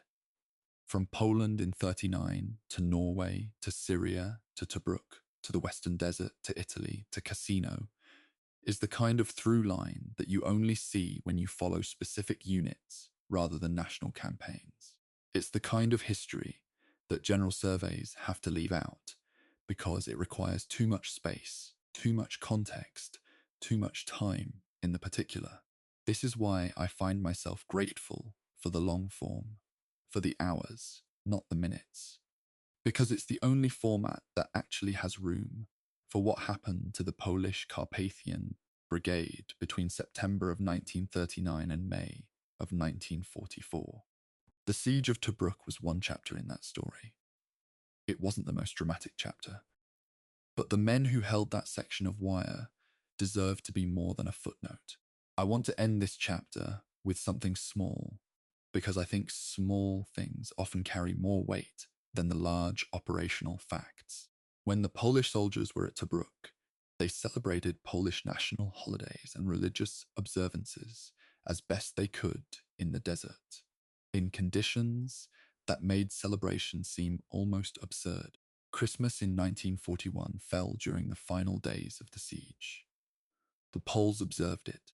This isn't a sentimental point. It's an observation about what sustains human beings over a long period of deprivation and danger. It's not always the operational objective or the strategic rationale. Sometimes it's the marking of time. The insistence that the calendar still means something, that the world you came from still exists in memory, even if it's unreachable in fact. The Carpathian Brigade marked the calendar at Tobruk, and when the wire was finally crossed in December, they walked out of it into a desert that was, for all its bleakness, at least unfenced. That isn't nothing. For men who'd been fenced in one way or another, since September of 1939, it was a great deal more than nothing. Chapter 13. Canberra versus London, the argument behind the wire. There is a version of the Siege of Tobruk that presents itself as a simple story of military heroism. Men holding a perimeter, men being relieved, men going home. And that version isn't wrong, exactly. It just leaves out a parallel argument that was being conducted simultaneously in government offices thousands of miles from the desert, between men in suits rather than men in khaki, and which had consequences just as significant for the garrison as any German assault on the wire. The argument was between the Australian government in Canberra and the British command structure in Cairo and London. And at its heart was a question that went well beyond the logistics of one siege. Who had the right to decide where Australian soldiers fought, and for how long? To understand why this argument happened, you need to understand the constitutional and political position of Australia in 1941. Australia was a dominion of the British Commonwealth, self-governing in all domestic matters, with its own parliament and prime minister, but operating within a framework of imperial defense that had been designed in an earlier era, and that assumed a degree of central British direction that Australian politicians increasingly resisted. When Australian forces were sent overseas, they went under their own commanders, but as part of British formations in British command theatres. The arrangement had worked reasonably well in the First World War, if you squinted at it, but it had also produced the bitterest arguments of that war, including the Gallipoli campaign and the question of whether Australians should fight on the Western Front. The Second World War was, among other things, the moment when Australia finally forced the renegotiation of that arrangement. The specific argument over Tobruk began in earnest in July of 1941, when the Australian government, then led by Prime Minister Robert Menzies, formally requested that the 9th Australian Division be relieved from the garrison. Their stated reasons were several. The men had been in the line since April without rotation. The conditions were damaging health and morale, and the division's commander, Moorshead himself, had indicated through the proper channels that his men were reaching the limits of sustainable endurance. General Auchinleck, who had replaced Wavell by this point, resisted. His argument was operationally serious. The 9th Australian Division was the backbone of the garrison's defence. Replacing it during the volatile summer period, with the Axis still probing and with relief operations not yet ready, carried genuine risk. A relief in place, swapping out experienced troops for fresh ones along a contested perimeter, was, by any tactical standard, a delicate operation. Auchinleck wasn't wrong about the difficulty. He was wrong about his authority to decide it unilaterally. Menzies lost the prime ministership to Arthur Fadden in August of 1941, and Fadden lost it to John Curtin of the Labour Party in October. What might have remained a manageable dispute between one government and one general became, under Curtin, a matter of explicit national policy. Curtin was not a man who deferred to British authority as a matter of instinct. He'd been a labour organiser and a journalist before becoming a politician. And he brought to questions of imperial obligation the scepticism of a man who'd spent his career thinking about who paid the costs of decisions made by people who didn't bear those costs. When he looked at the Tobruk situation, he saw Australian men in a British-commanded theatre, held beyond the limits of reasonable endurance. For operational reasons that British commanders had the authority to assert, but Australians had the moral right to question. The formal correspondence between Canberra and London over the relief of the 9th Australian Division runs to dozens of official telegrams, and Churchill's responses reveal his own frustration. Not so much with the request itself as with the timing and the implied challenge to unified command. Churchill's view of the Commonwealth was that of a man who fundamentally believed in a British-led system in which the dominions contributed to central direction rather than directing themselves. Curtin's view was something closer to the modern idea of sovereign nations cooperating as equals. Neither position was completely unreasonable. What made the argument so prolonged and occasionally bitter was that neither side was entirely wrong, and neither side could simply overrule the other.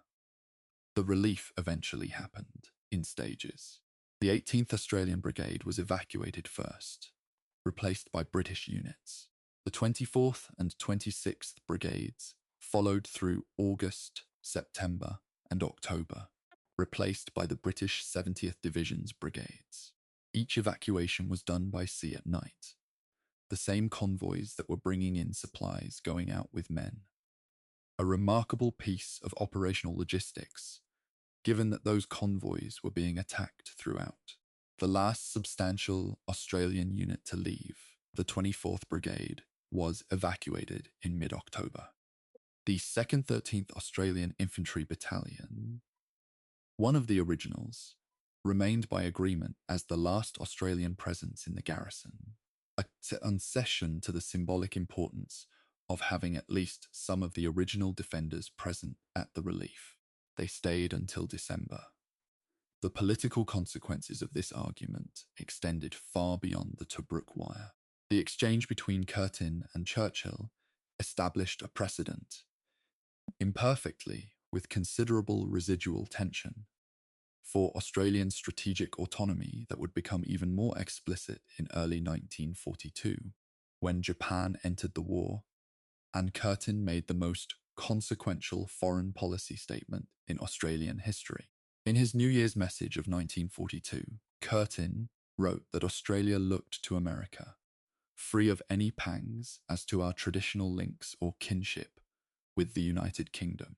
The argument that had begun over the rotation of a garrison in a Libyan port had become, in less than a year, the explicit reorientation of Australian strategic alignment. Tobruk didn't cause that shift. It was a symptom of tensions that predated it. But it was one of the places where those tensions became undeniable. For the men inside the wire, most of this political argument was invisible. Soldiers are told when they're leaving and when they're not, and the reasons tend to reach them in simplified form, if at all.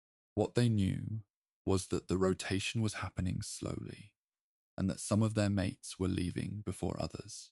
The 2nd 13th Battalion, which stayed when others went, had the particular experience of watching most of their division sail away while remaining on the perimeter that they'd been defending since April. The accounts from that period describe a mix of pride and something closer to bewilderment. These were men who'd been promised rotation, who'd watched it happen for others, and who then received the word that they were staying a while longer. That kind of experience doesn't generate resentment in a simple way. It tends to produce the more complicated emotion of being simultaneously honored and discarded. One thing that the political argument revealed, when you read through the official correspondence, is how much of the Allied war effort depended on personal relationships between Churchill and the Dominion prime ministers. Relationships that were under considerable strain by mid-1941. Churchill's style was, to put it charitably, presidentialist. He thought in terms of what needed to be done strategically, and assumed that the political machinery of the Commonwealth would accommodate that thinking. Curtin's style was more explicitly democratic. Decisions affecting Australians needed Australian consent. These weren't merely personality differences. They were different theories of how a coalition should function, and the Tobruk relief argument was one of the places where those theories collided with real stakes. What the argument ultimately produced, beyond the immediate relief of the garrison, was a more explicit framework for Australian consultation in Allied planning, a framework that would be further developed at the Pacific War Council and in the negotiations with General Douglas MacArthur when he arrived in Australia as Supreme Commander of Allied Forces in the Southwest Pacific. The 9th Australian Division, back in Australia by 1943, would fight MacArthur's New Guinea campaign with the accumulated desert experience of men who'd been through Tobruk and Gazala. They were, by that point, arguably the most experienced formation in the Australian Army. The fact that Curtin had insisted on getting them back, against considerable British resistance, meant they were available for that role. Outcomes matter, even when the process of reaching them is messy. Chapter 14. Rommel's Reckoning. What Tobruk actually cost him. By any reasonable measure, Rommel won more than he lost in North Africa. He arrived in February of 1941 with a small force and a brief to stabilize a collapsing front, and within months he'd driven the Allies back across Cyrenaica, besieged Tobruk, and extended his reach to the Egyptian frontier. He'd done all of this against the explicit instructions of his own high command, against an enemy with significant numerical advantages in some categories of equipment, and with a logistical situation that should, by any conventional analysis, have prevented offensive operations entirely. Whatever else you say about Rommel, the operational achievement of the first year in Africa was genuine and considerable. But there is a bill that comes due for that kind of achievement, and Tobruk was where it first became visible. The fundamental problem was this: Rommel's operational method, the rapid advance, the disregard for his own supply lines, the assumption that momentum could compensate for logistics, worked brilliantly on an enemy that responded to pressure by retreating. It worked in France in 1940, where the French command structure crumbled under the shock of unexpected armoured penetration.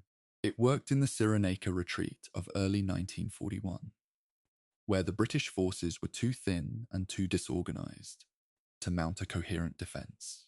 It stopped working at Tobruk, where the garrison decided not to retreat, and where the terrain channeled the attackers into predictable approaches that the defenders had prepared for. Rommel's technique applied to Tobruk produced the Easter battle failure and the salient failure in April and May of 41.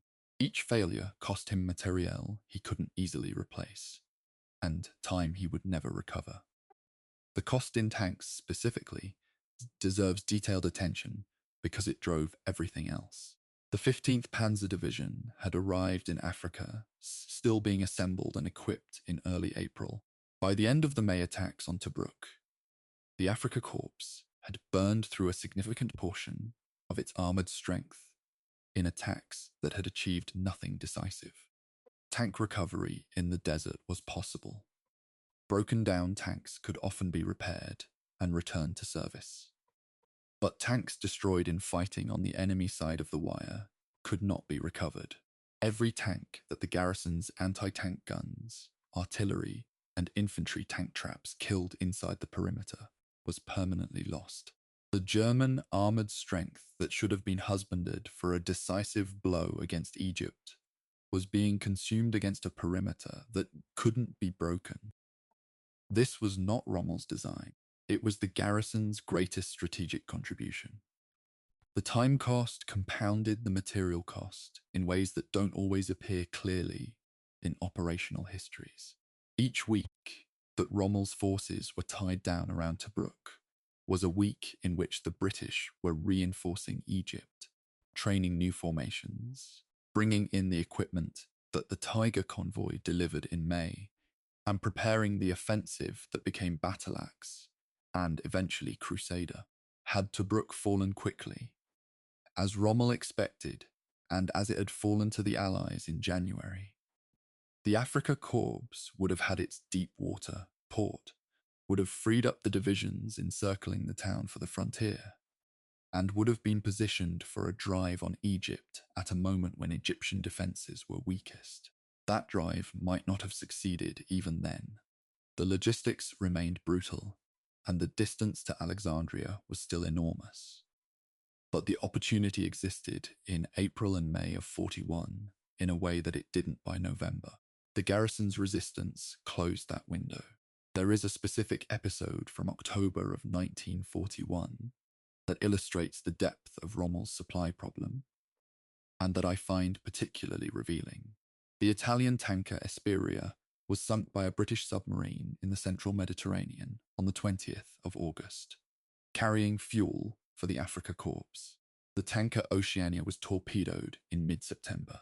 The destroyer convoys that were trying to make up the shortfall by carrying drums of fuel on their decks were attacked by Malta-based aircraft throughout the autumn. By October, the Afrika Korps was reporting fuel stocks at roughly a third of the minimum required for sustained operations. This was the force that was supposed to be reinforced and ready to resist Operation Crusader in November. It went into Crusader running on operational fumes, not because of any failure of German military competence, but because the strategy of bypassing Tobruk rather than taking it had allowed the Allies to sustain Malta, which in turn had allowed Malta to bleed the supply convoys. Rommel's relationship with the German High Command deteriorated steadily through 1941, and the Tobruk situation was part of the reason. The OKH, the German Army High Command, had been ambivalent about the Africa commitment from the beginning. North Africa was not the decisive theatre. The Eastern Front was. Every tank, every aircraft, every ton of fuel sent to Rommel was a resource not available for Barbarossa and its follow-on operations. When Rommel kept failing to take Tobruk and kept asking for more resources to try again, the response from Berlin became increasingly impatient. The arrival of Paulus in April had been an early expression of this impatience. By autumn, the High Command was explicitly telling Rommel to consolidate and not to expect significant reinforcement. The man who'd been celebrated as the hero of the Cyrenaica advance was, by the end of 1941, operating in the uncomfortable position of a commander who had promised something he couldn't deliver.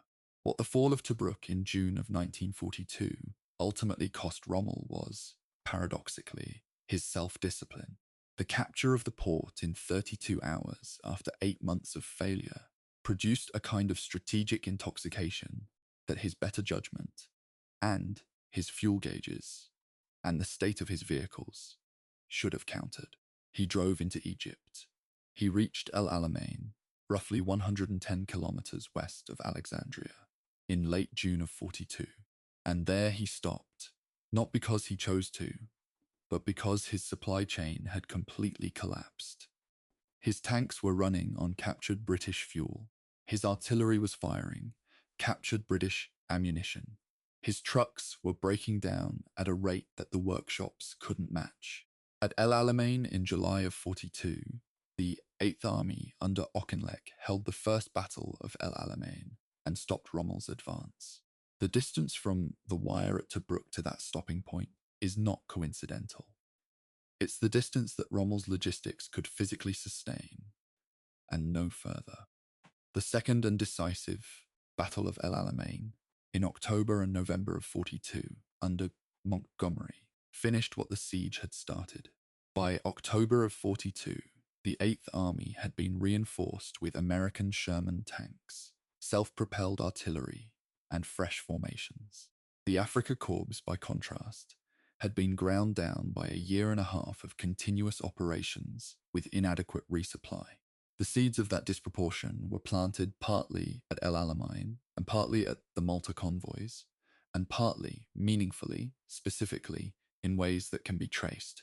At Tobruk, 241 days of failed assault had consumed armor, ammunition, and irreplaceable time that Rommel could never recover.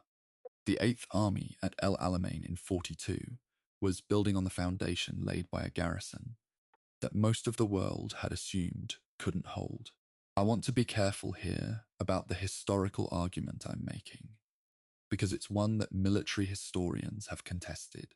There are scholars who argue that Rommel would have been stopped at El Alamein regardless, that the logistical constraints were so severe that no amount of early success at Tobruk could have changed the fundamental arithmetic of supply across the Mediterranean. This is not an unreasonable position. The distances were enormous. The Allied naval and air pressure on the convoy routes was increasing throughout the period, and the entry of America into the war after December of 41 changed the Allied resource position fundamentally. What I'd argue is not that Tobruk alone saved Egypt. That's too strong a claim, but that it made the Allied position in Egypt survivable at the precise moment when survivable was what was needed. The margin was thin enough in the summer of 41 that a few months mattered enormously. Rommel was eventually wounded and invalided out of Africa in the summer of 43, before the final collapse of Axis resistance in Tunisia in May of that year. His later assignment to the Atlantic Wall defences in France and his role in the events of July 44 belonged to a different and more contested historical territory. What he left behind in Africa was an extraordinary military reputation built on real operational talent and a strategic failure built on the limits of that talent. A talent that worked best when opponents retreated and that ran into something it couldn't solve at a 48-kilometre perimeter of Italian-built concrete and Australian stubbornness on the Libyan coast. The Desert War ended in Allied victory. The road to that victory ran through Tobruk. Chapter 15, The Long Memory. Anzac, Australia, and the meaning of the rat's memory is a strange thing when it attaches itself to a specific place. Tobruk isn't large. It isn't architecturally beautiful. In the decades after the war, it became a modest oil town in Libya, a country that went through revolution, dictatorship, civil war, and further, upheaval in the years after the conflict that made the town's name famous. The perimeter that the Australians and British and Poles defended is a stretch of stony desert with some rusted wire and eroded earthworks, visible here and there, if you know where to look. The harbour that the Royal Navy ran supply ships into under air attack is a commercial port. The limestone caves where men slept through the bombing are still there if anyone goes looking, but the place itself has moved on from the event in the way that all places eventually do. The memory lives elsewhere, primarily in Australia, and in a specific way that tells you something about how nations use their military past. In Australia, the rats of Tobruk became part of the foundational Anzac mythology, with a speed that probably surprised even the men who'd been there. The Australian War Memorial in Canberra had been building its collection since the First World War, and it recognised the significance of the siege from very early in the campaign, sending official war correspondents and photographers, collecting unit diaries and personal papers, and systematically building the archive that would become the definitive primary source for any serious study of Australian involvement in the Second World War. The AWM's Tobruk collection is one of the most thoroughly documented campaigns in Australian military history, which is itself a reflection of how important Australians understood it to be while it was happening. The term Rats of Tobruk took on a life that went well beyond military slang after the siege. A Rats of Tobruk association was formed, first informally and then formally, by veterans who wanted to maintain the connection to each other and to the experience they'd shared. Membership required having served inside the perimeter during the siege. a definition strict enough to exclude the men who'd been rotated out early and include the men who'd stayed until December.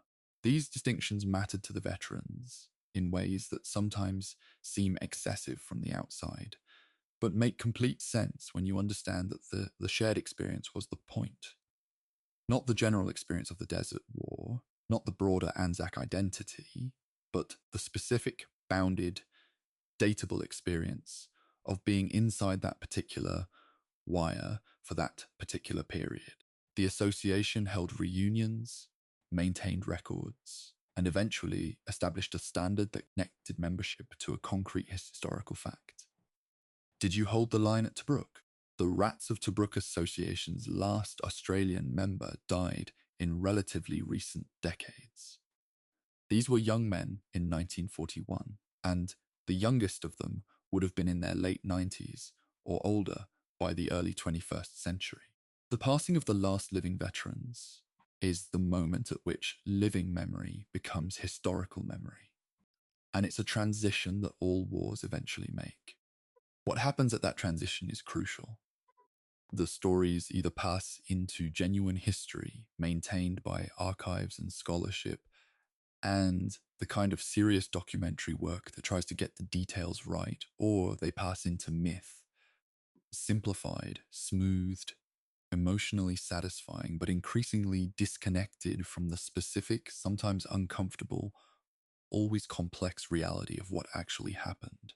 Australian Anzac commemoration has always navigated uneasily between those two modes.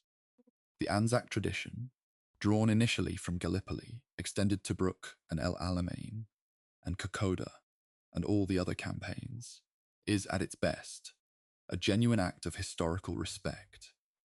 The insistence that the people who fought and died in wars are remembered specifically and individually, not as abstract sacrifices to national pride. At its less good moments, it can tip toward a kind of sacred nationalism that makes the campaigns untouchable, that gets uncomfortable with complexity and ambiguity, and the parts of the story that don't fit the heroic template. The Siege of Tobruk contains both kinds of material, genuine heroism and genuine complexity, and the history is richer when it holds both. The British memory of Tobruk has been shaped by a different set of complications. For British audiences, the siege's positive associations, the holding of the garrison in 41, have been somewhat overshadowed by the catastrophe of 42, when Tobruk fell in a day. The fall of Tobruk was a significant moment of national embarrassment in Britain in a way that has no equivalent in Australian memory, partly because the garrison that fell in 42 was primarily South African rather than Australian, and partly because the British public in 41 had been told Tobruk was a fortress and discovered in 42 that it wasn't. The Imperial War Museum's account of the siege and the fall is careful, thorough, and admirable. But the popular British memory tends to blur the 41 and 42 episodes in a way that flattens the distinction between them and produces a general narrative of North African failure rather than a specific narrative of success in 41 followed by failure in 42. The South African dimension of the Tobruk memory is perhaps the most complex and the least well known outside South Africa. The 2nd South African Division lost roughly 33,000 men to captivity in June of 42, the largest surrender of South African troops in the country's military history. It was a catastrophic event for South African military morale and for the political position of Jan Smuts, the Prime Minister who'd committed South Africa to the Allied cause against significant domestic opposition. The men who went into captivity were held in camps in Italy and then Germany. And their experience of those camps was shaped by the accelerating chaos of the Axis logistical system as the war turned against Germany. Many of them survived the war, some did not.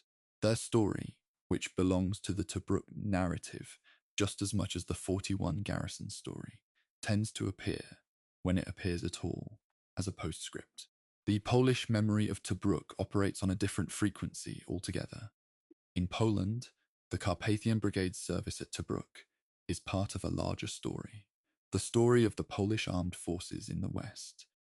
Men who fought from September of 39 until the end of the war in campaigns across 3 continents, and who then discovered, with the Allied concessions to Stalin at Yalta in 45, that the country they'd been fighting for would not be returning to anything they recognized as freedom. The soldiers of the Carpathian Brigade who survived the war and wanted to go home returned to a Poland under Soviet domination. Many of them didn't go home.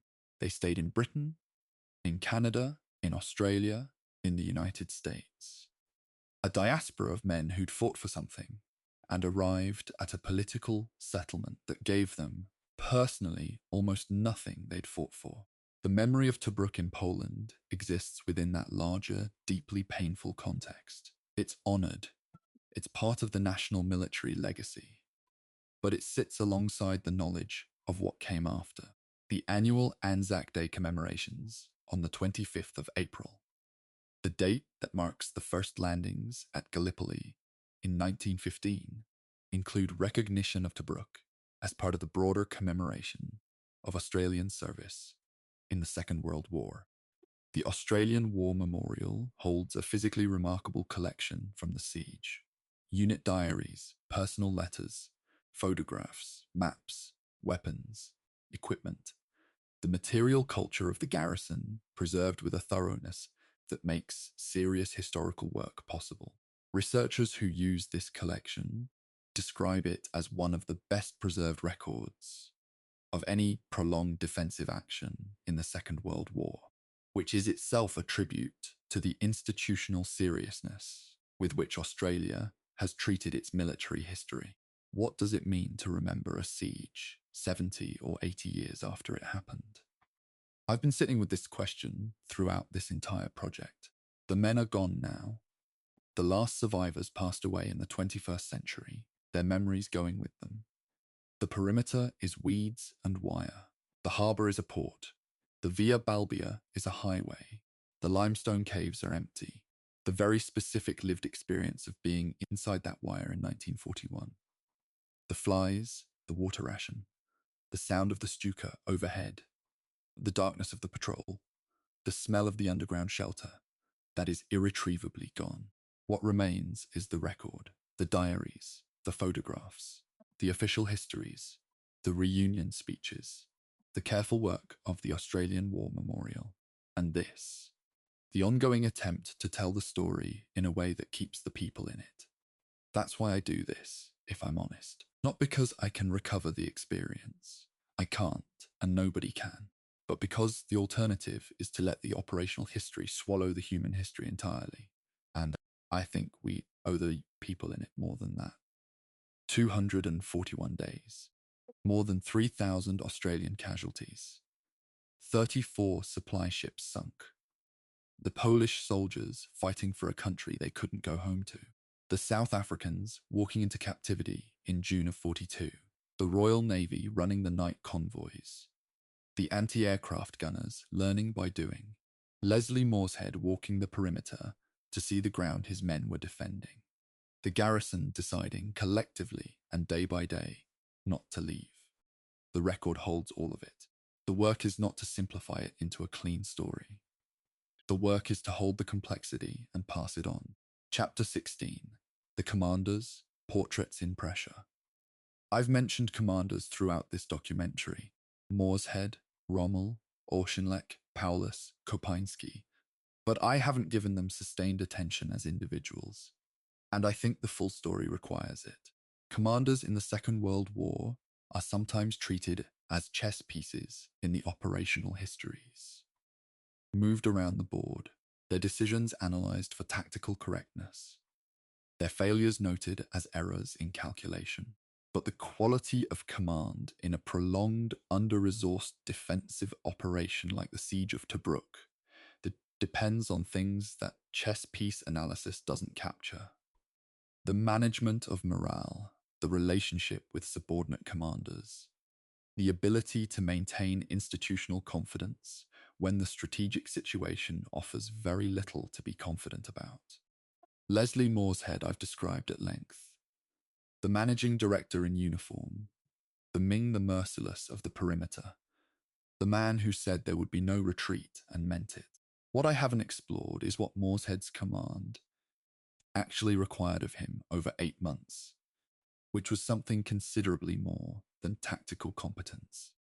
He had to maintain the confidence of his battalion commanders when the relief they'd been promised kept being delayed. He had to manage the relationship with British commanders, both the brigade and divisional commanders under him and the corps and army commanders above him, in a coalition setting where national sensitivities were always present.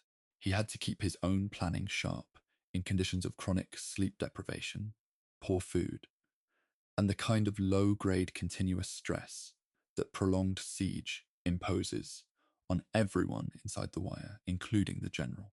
The after-action reports and liaison officer assessments from the period consistently describe Morshead as calm, precise, and in control. That kind of steadiness, sustained over months, is not a natural state. It's a professional discipline, and it's one of the most undervalued forms of military achievement. Richard O'Connor, who had captured Tobruk in January of 41, was not there for the siege, and his absence is one of the campaign's genuine tragedies. O'Connor had been the architect of Operation Compass, the offensive that had destroyed the Italian 10th Army and put the Allies in possession of Cyrenaica in the first place. At the beginning of April, as Rommel's advance rolled across the desert, O'Connor drove to the front to try to assess and stabilize the situation. On the 7th of April, traveling at night on an unfamiliar desert track, his car was captured by German troops from the 3rd Reconnaissance Unit. O'Connor spent the next years as a prisoner of war in Italy, escaping after the Italian armistice in 1943, and eventually making it back to Allied lines. He returned to command the 8th Corps in Normandy in 1944, but what he might have done at Tobruk in 1941, with his experience of the terrain, his understanding of the Italian fortifications he'd taken in January, his demonstrated skill at combined arms operation, is one of the war's more tantalizing counterfactuals. Claude Auchinleck is a figure who has been treated with consistent injustice by popular history, largely because he was succeeded by Bernard Montgomery, who was extraordinarily effective at ensuring that history remembered the Eighth Army's success as beginning with him. Auchinleck's actual record is more complicated. He relieved Cunningham during Crusader at the right moment and probably saved the operation. His personal intervention at the First Battle of El Alamein in July of 42 stopped Rommel's advance when stopping it was the only option available. He was not a brilliant communicator or a natural media figure.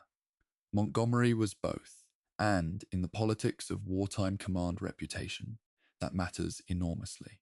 What Auchinleck was at his best was a steady professional who made competent decisions under pressure and who was right about the need to consolidate before Crusader, even when Churchill was pressing him to go earlier. His dismissal in August of 42, after the first El Alamein success, was one of Churchill's less defensible command decisions, a fact that the official history acknowledges somewhat diplomatically. Friedrich Paulus, who appears in this story as the senior German officer sent to assess and restrain Rommel in April of 41, went on to command the 6th Army at Stalingrad, an appointment that became one of the war's defining catastrophes. The man who told Berlin that Rommel's operations around Tobruk were at the edge of what the supply chain could support ended up, 18 months later, leading an army into encirclement without the logistical foundation to break out of it. Whether the lessons of Tobruk, the vulnerability of overextended supply lines, the dangers of attacking a prepared defensive position without adequate resources, The gap between tactical optimism and strategic reality were available to him when he needed them at Stalingrad is something historians have debated. The parallel between the two sieges, one in which the garrison held, one in which it didn't, is too structured to be entirely meaningful. But the thematic connection is there. Supply, encirclement, the decision about whether to try to break out or to hold.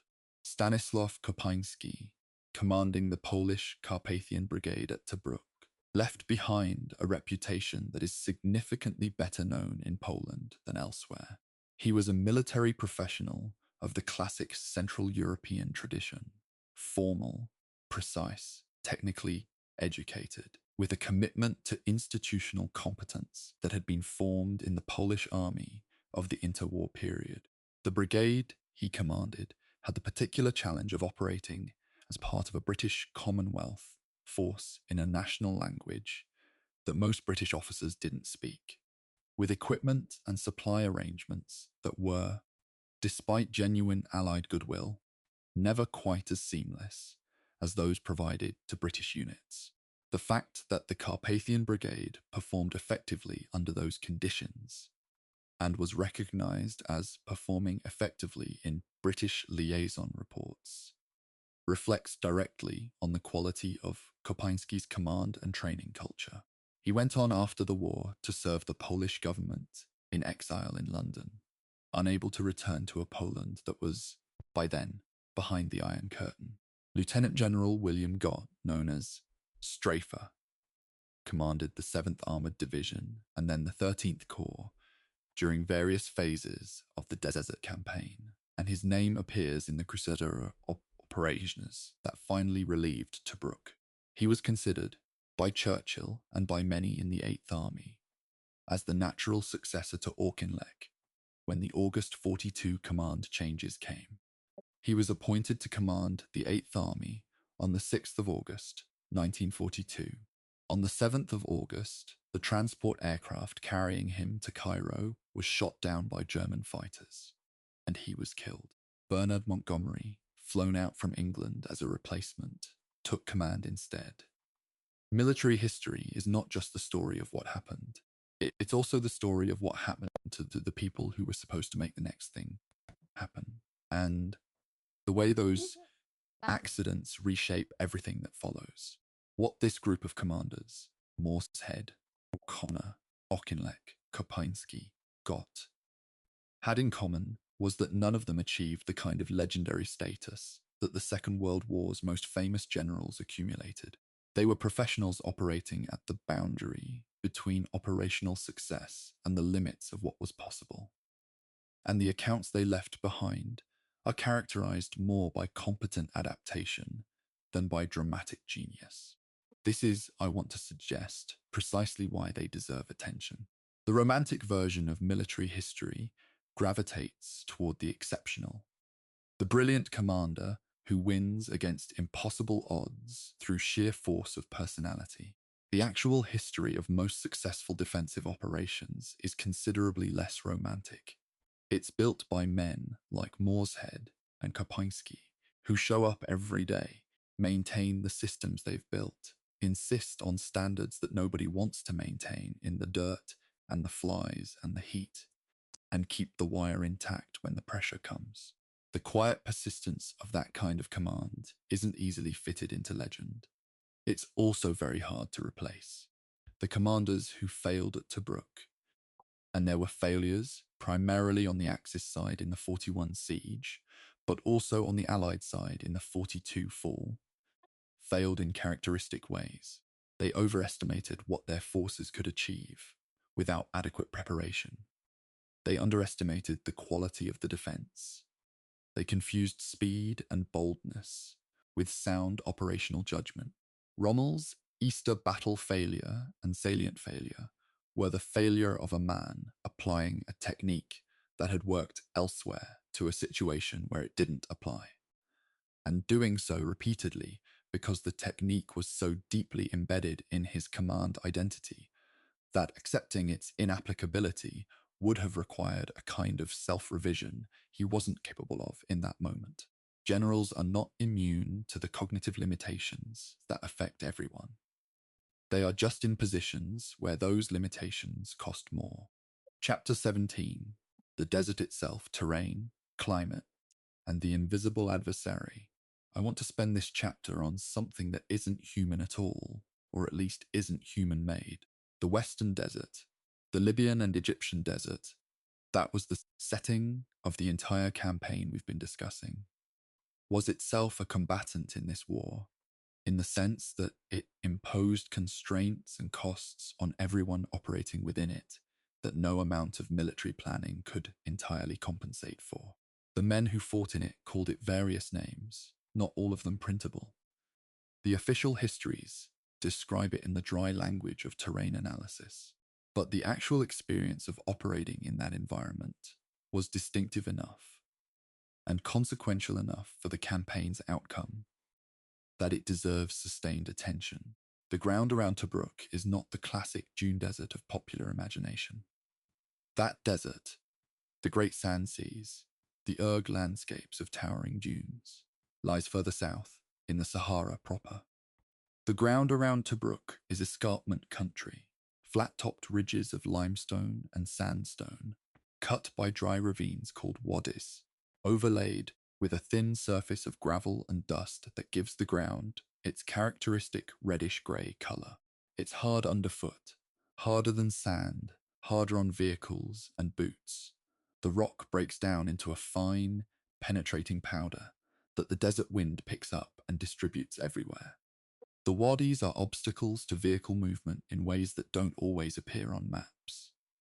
Their sides steep enough to flip a truck that drives in without reconnaissance. Yet the escarpments themselves are commanding ground. Whoever holds the height holds observation, and whoever holds observation in flat terrain holds a significant tactical advantage. The climate imposed its own operational calendar on both sides. The summer months, June, July, August, were brutal for physical work. Ground temperatures could reach values that made metal equipment untouchable.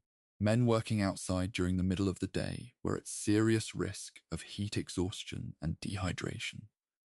Even in non-combat conditions, the military working day in summer was consequently shifted. Work happened in the early morning and the evening, and the middle hours were given over to whatever shade and rest the circumstances allowed. The fighting season in the Western Desert was, not by design, but by physical necessity, structured around the temperature, which is one of the reasons that major operations tended to be scheduled for the cooler months of autumn and winter, when the ground was still firm and the heat wasn't killing men independent of the enemy. The flies were a medical problem that received serious attention from both sides' medical services. The common fly of the North African desert was not merely an irritant. It was a vector for gastrointestinal disease that was, throughout the campaign, a significant drain on operational strength. The Australian Army medical surveys from the Tobruk period document rates of gastrointestinal illness sufficient to require medical attention that ran into the thousands of cases over the course of the siege. Men weakened by dysentery and similar illnesses couldn't patrol effectively. They couldn't hold their weapons. They were, in operational terms, casualties even without enemy action. The efforts to control fly populations inside the perimeter, the burial of waste, the protection of food and water supplies, the improvised covers for cooking equipment, were treated as operational priorities by medical officers who understood that the flies were killing the garrison's effectiveness more slowly, but no less certainly than the Stukas overhead. The desert's effect on vehicles deserves a paragraph entirely its own, because the mechanized nature of the Western Desert campaign meant that vehicle serviceability was a direct determinant of operational capability. The fine dust that the desert produced got into everything: air filters, carburetors, transmission casings, brake drums. Without daily maintenance, vehicles that had been functioning in the morning were disabled by evening. Both sides struggled with this. German tank track life in the desert, as I noted earlier in the context of logistics, was a fraction of its European specification. British Crusader tanks, mechanically unreliable, even in temperate conditions, were nightmares in the desert. Their engines requiring constant attention from mechanics working in conditions of heat and dust and enemy fire that no workshop back home had prepared them for. The relative tank numbers at any given point in the campaign are a poor guide to operational capability. Actual serviceable tank strength was always lower, sometimes dramatically so, than the theoretical establishment. Water's role in the campaign went beyond the garrison's internal rationing problem. The entire Western Desert War was shaped by the location of water sources, cisterns, springs, and wells that appear as named features on the campaign maps and that were genuinely strategic objectives in ways that pure terrain analysis doesn't fully capture. The control of Tobruk's cisterns was part of why the port mattered beyond its deep water berths. The water supply at various frontier positions, Sidi Omar, Halfaya, Buk, was a factor in the planning of Battle Axe and Crusader. Armoured formations that ran out of fuel could be resupplied with difficulty.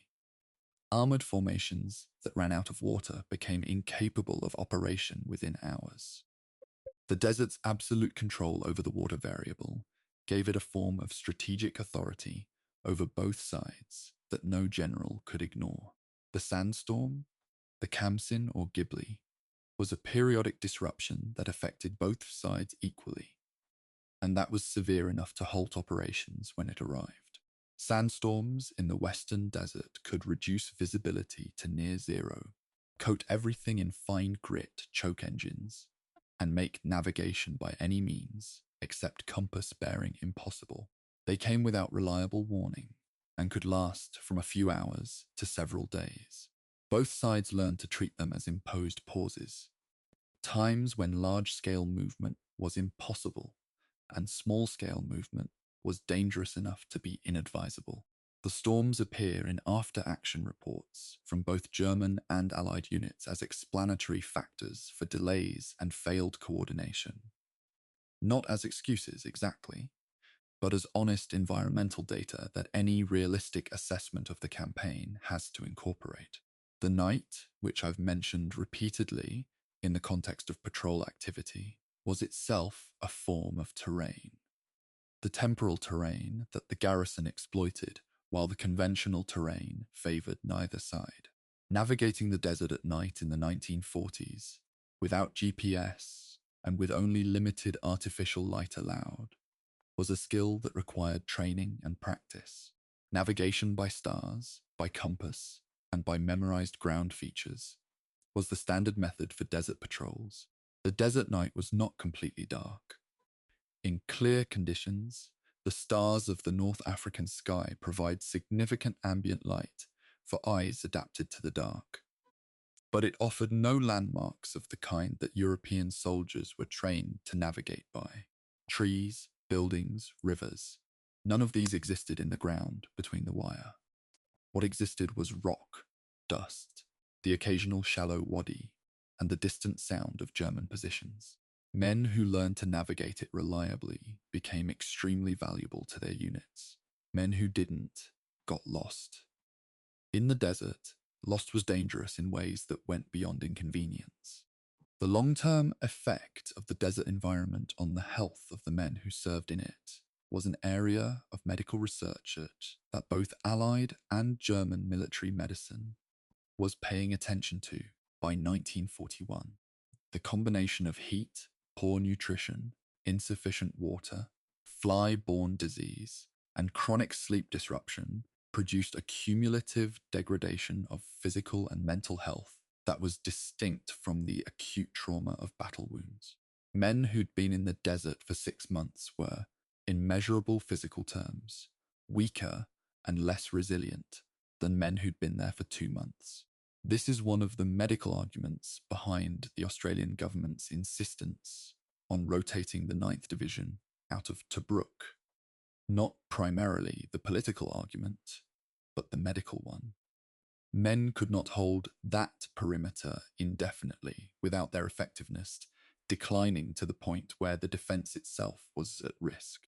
Moorehead understood this. The Australian government understood it. The British command, farther from the perimeter in Cairo, perhaps understood it less viscerally. The desert is still there. The climate hasn't changed. The flies haven't gone anywhere. The warders and escarpments that the Australian patrols navigated in the dark are the same warders and escarpments. Visiting military historians who've made the journey to the Tobruk area describe the experience of standing on the old perimeter ground as one that collapses the distance between then and now in ways that photographs and documents can't quite achieve. The ground itself is a document, unedited, unchanged, neutral. It doesn't care about the siege. It was there before the siege, and it will be there long after the last history of it is written. But for the duration of 241 days in 1941, that particular ground was the most important piece of terrain in the Western Desert War.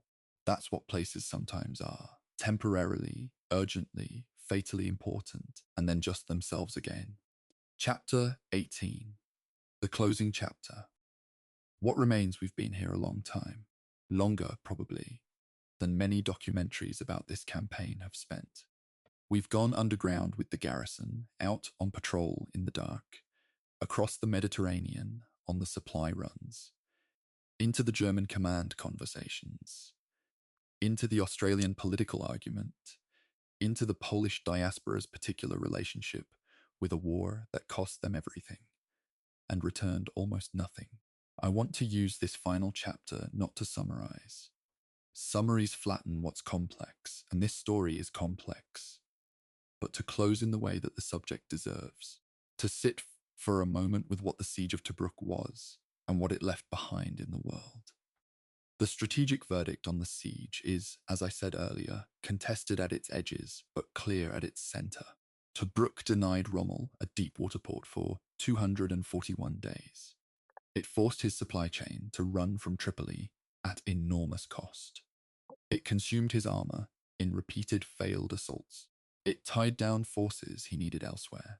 It allowed the Allies time to reinforce Egypt, plan 2 relief operations, and eventually mount Crusader, which, for all its chaos, succeeded. Had Tobruk fallen in April or May of 1941, Rommel would have had his port, his divisions would have been freed from besieging duty, and the road to Egypt would have been open at the moment when Allied defences were thinnest. The strategic counterfactual can't be resolved with certainty. War is too contingent for that. But the weight of evidence suggests that the garrison's stand genuinely altered the timeline of the Desert War in ways that mattered for the eventual outcome. The human verdict is less reducible to strategy. What happened inside that perimeter for 8 months was not just a military operation. It was a compressed version of something that happens whenever people are confined together under pressure for long enough. The development of a distinct community with its own humor, its own social hierarchies, its own relationship to the external world, its own rituals and adaptations. The flies and the water ration, and the limestone caves and the darkness of the patrols. These weren't just hardships. They were the material of a shared experience that bound the men who went through it together in ways that outlasted the siege by decades. The Rats of Tobruk Association wasn't just nostalgia. It was the institutional maintenance of a community that had formed in extremity and didn't want to dissolve just because the extremity was over. The question of what a siege means for the individuals inside it, not the tactics, not the strategy, but the personal experience of being enclosed, of not knowing when it will end, of relying completely on other people and being completely relied upon. That question connects the Siege of Tobruk to a much older human story. Sieges are one of the oldest forms of warfare. They appear in the earliest written military histories. They recur across cultures and centuries. The specific technology changes. The trebuchet becomes the artillery piece, becomes the dive bomber, but the fundamental human structure of a siege is remarkably constant. An inside and an outside, a perimeter that defines everything, a question of supply and time and will. The men at Tobruk in 1941 were doing something that men at besieged cities across 3,000 years of recorded history had also done. They were choosing daily to hold the line. The memorial dimension of the siege in Australia has taken on particular importance in recent decades as the Anzac tradition has been re-examined and contested.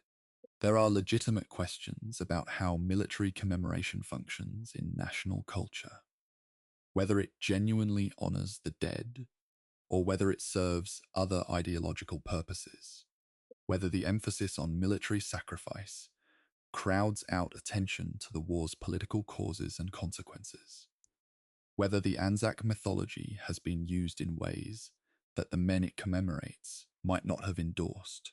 These are serious questions, and I don't think the answer to them is to stop commemorating.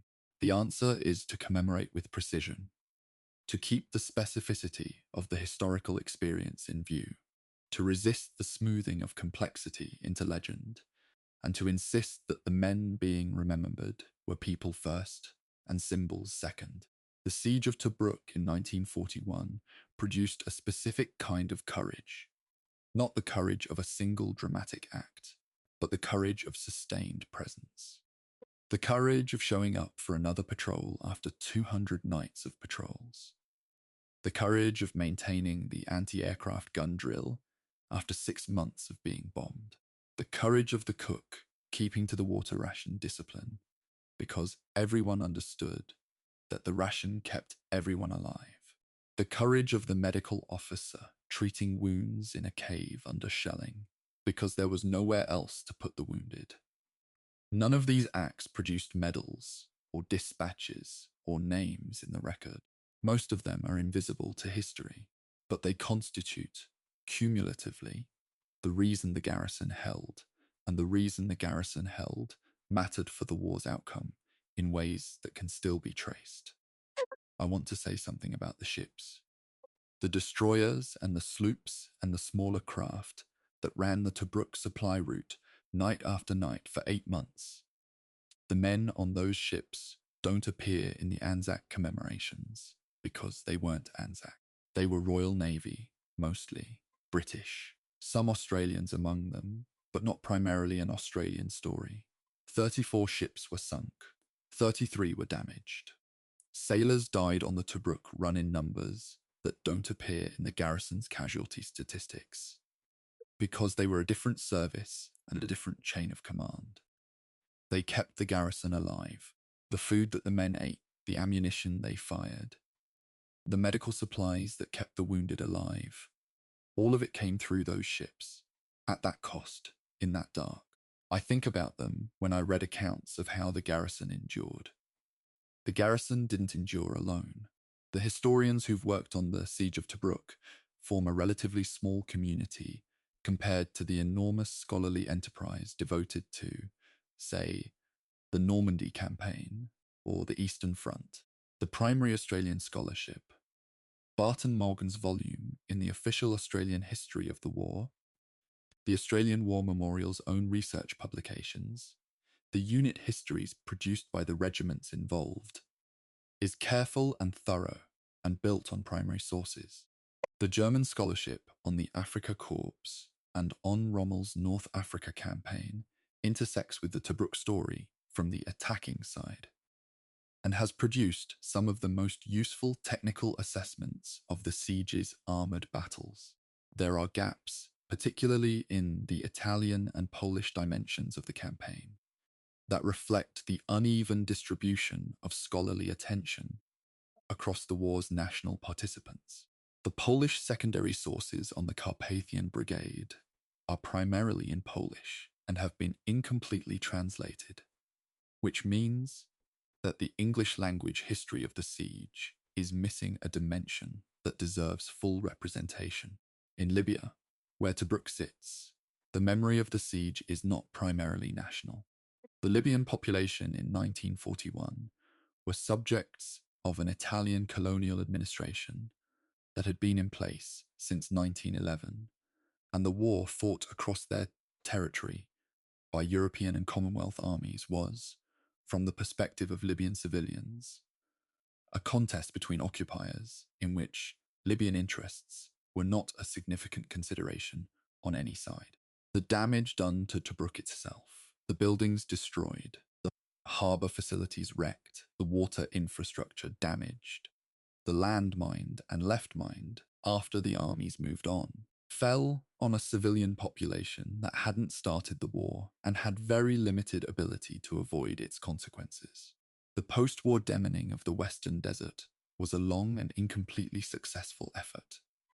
Unexploded ordnance from the Second World War was still being found in Libya decades after the war ended. The Western Desert Campaign produced casualties that nobody counted, on a population that nobody was counting. And at the end of it all, there is a garrison, specific, real, documented, mostly Australian, substantially British, with Poles and Indians, and Czechs and Palestinians, and the small remaining elements of a dozen other contingents. They were in a place they hadn't chosen, in conditions they hadn't designed, in a war that had been started by people far above their pay grade, and for reasons that were, for many of them, expressed in the simple terms of a fight against something clearly wrong. They held a perimeter. They held it for 241 days. They held it against an army that the world believed was unstoppable, with weapons that were adequate but not overwhelming, with water rations that kept them alive but not comfortable, with the Royal Navy coming in the dark to keep them supplied, and the RAF making whatever cover it could over a harbour that both sides understood was the whole point. They held it because Leslie Morshead told them they would, and they believed him. They held it because the men on either side of them were also holding it. They held it because what the alternative meant for the people behind them in Egypt, for the war's larger direction, wasn't acceptable to them. That's the story. I've done my best to tell it straight.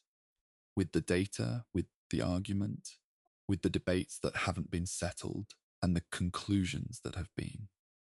I've tried not to make it cleaner than it was. Tobruk was not clean. It was flies and limestone and water, rationed to 1.5 gallons, and men sleeping underground while the Stukas worked over the harbour. It was a political argument between Canberra and London, conducted in cables, while men lived in caves. It was Polish soldiers fighting for a country they couldn't go back to. It was sailors dying on the night run from Alexandria. It was the anti-aircraft gunners learning by doing, adapting after every failed engagement, getting better until the harbour stayed open. All of it matters. All of it is the siege, and the siege mattered for what happened next, for the shape of the war, for the people who came through it, and the people who didn't. That's enough. That's the whole reason to remember it.